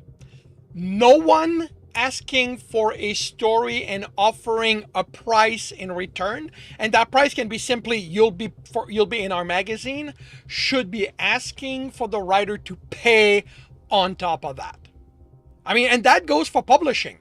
Any publication, any organization that goes, I'll publish your work if you pay me, they're trying to scam you. About the only group as a whole where it's acceptable for them to charge you money, as far as I'm concerned, is editors. And if somebody goes looking for you saying, I'll edit your work, consider that an attempt to be scammed. Editors do not go looking for clients. They don't have to. They have plenty of clients on their own. And this is the thing. This is what artists are trying to scam. Artists trying to scam you, scam people into giving them money for stuff on for overlays or book covers. That's the thing they don't understand, is that the real artists don't have to go looking. The real artists do not have to go looking because they have people clamoring for them to do the art for them. They have waiting lists. They open commissions and within a couple of hours, they're done. They're filled. Like, this is the thing. Like, this is why the artist I use for my cover, I can no longer pay them because they're in such high demand that they're charging close to $1,000 per commissions now. I mean, okay, I they were when I stopped doing, when I could no longer afford doing business with them, they were charging $600 per commission, and that was a few years ago, so I don't know how it went now. But this is outside, and that's the thing, is the really good artists, the one that are worth doing business with, you go looking for them. They do not come looking for you, which is why, anytime, especially on streams, someone approaches you, oh, I could do art for you, they're trying to scam you. It's that simple.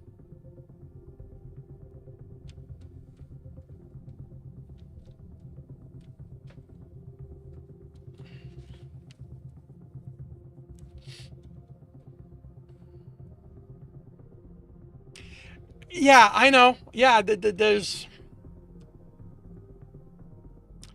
I wish there was a way to reach all of them and let them know, but yeah, no, yeah, and that's what that's who they go for. Those scammers will usually go for people who haven't achieved affiliate yet, because that usually means that they're fairly young on stream. I haven't had anybody bother me since I've reached affiliate.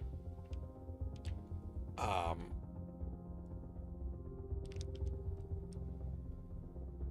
but yeah, like I literally wish that the moment that somebody joined Twitch, there was a public safety announcement regarding that. This is what you have to look forward to. When somebody does that, tell them no, ban them. Do I think Twitch will last another 10 years? If they continue the way they are, yes.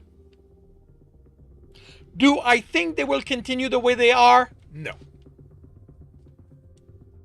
They are owned by Amazon.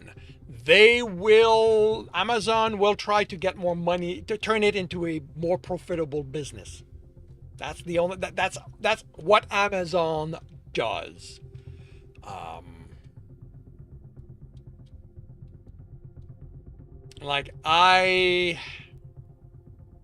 Yeah. I mean, they're already doing it. It's just that most of them are not mandatory yet. But I can see them, putting the minimum advertising at a minute instead of 30 seconds. I can see them removing the control we have. Like, I'm not using it right now, but when it comes to advertising, every time I manually activate an advertising, I get 30 minutes without advertising after that. So, in the times of StreamRaider, it was how I did it.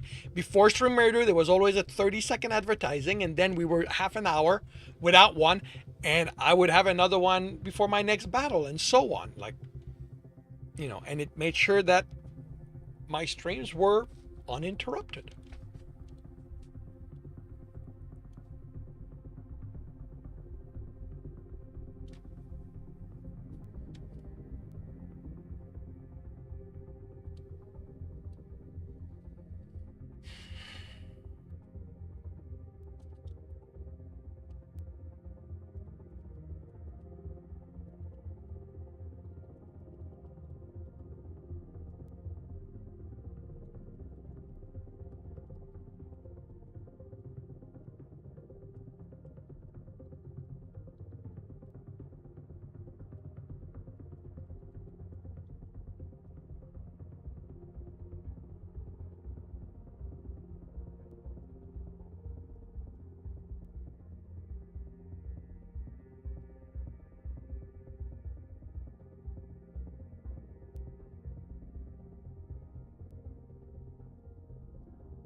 You feel being alive in a writing era where you can connect with everyone amazing. At the same time, you don't think I will be using Twitch forever.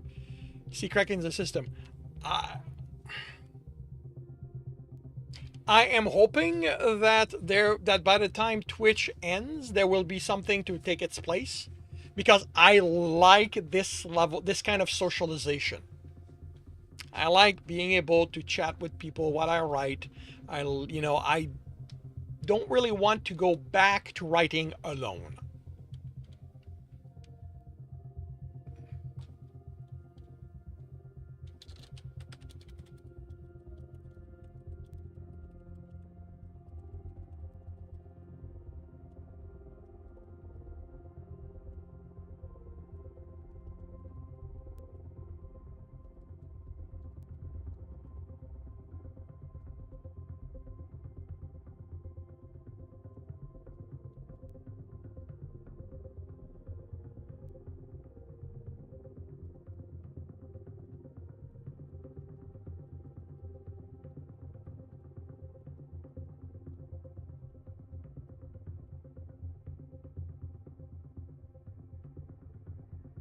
Is the main appeal, yeah.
feel like you have this go, do I spend more time writing or reading? These days it's writing. I barely do any reading anymore.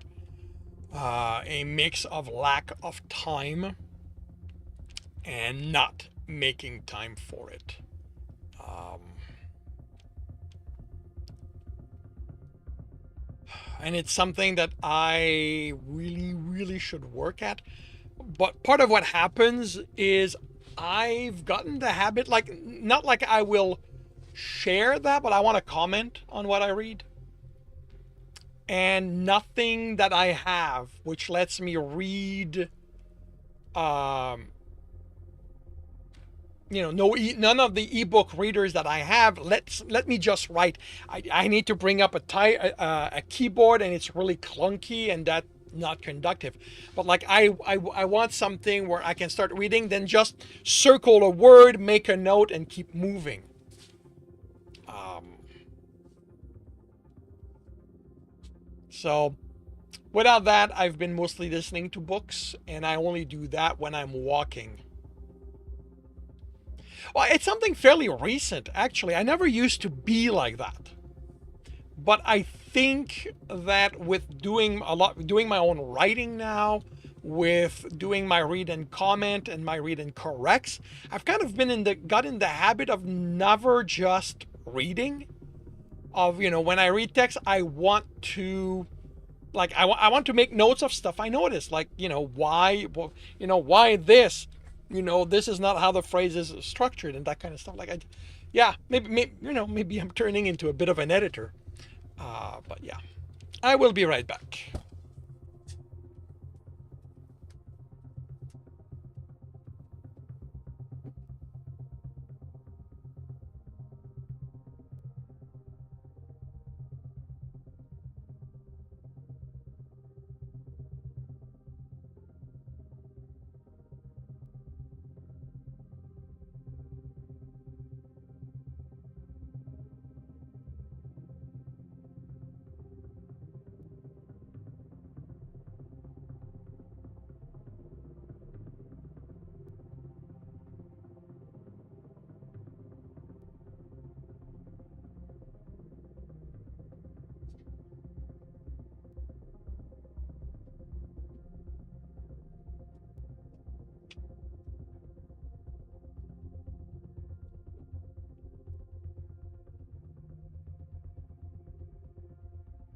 And I'm back.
You'll be heading out? Alrighty. Well, thank you for dropping by. I hope the rest of your day goes well.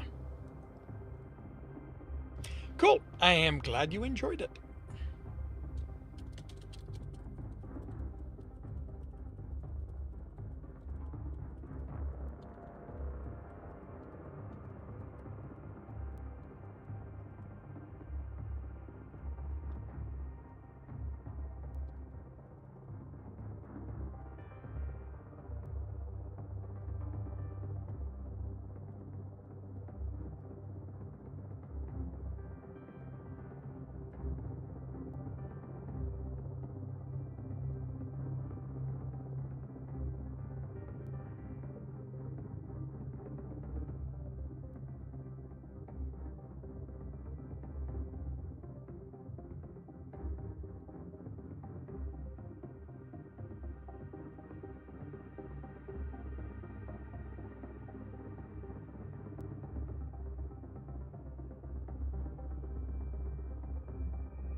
"64 words, James. The anecdote of the artistocracy. Congratulations."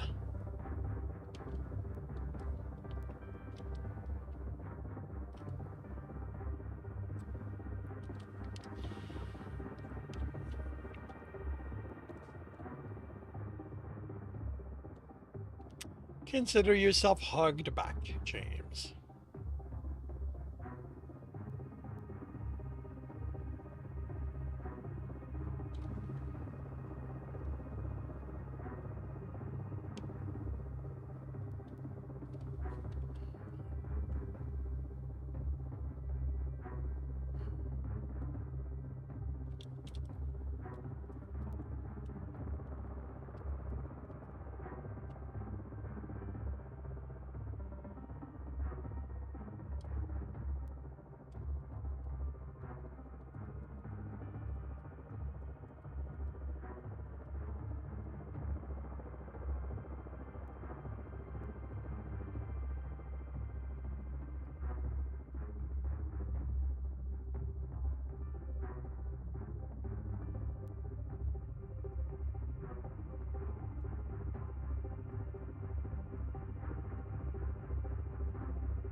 Alrighty, I'm done writing, so let's I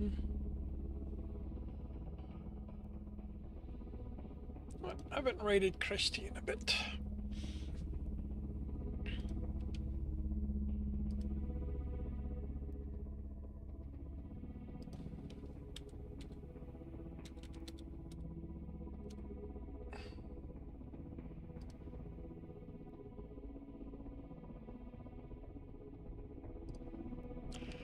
Thank you very much, everyone, for dropping by and keeping me company. I will be back tomorrow morning, 8 a.m. Eastern Time. Hey, Colo, you're just in time for me to leave. I will be back tomorrow morning, 8 a.m. Eastern Time. I will be working on Stepping Wild, and in the afternoon, the Technicians Fight. I hope to see you then. If I do not, I hope you have a good week, a good weekend.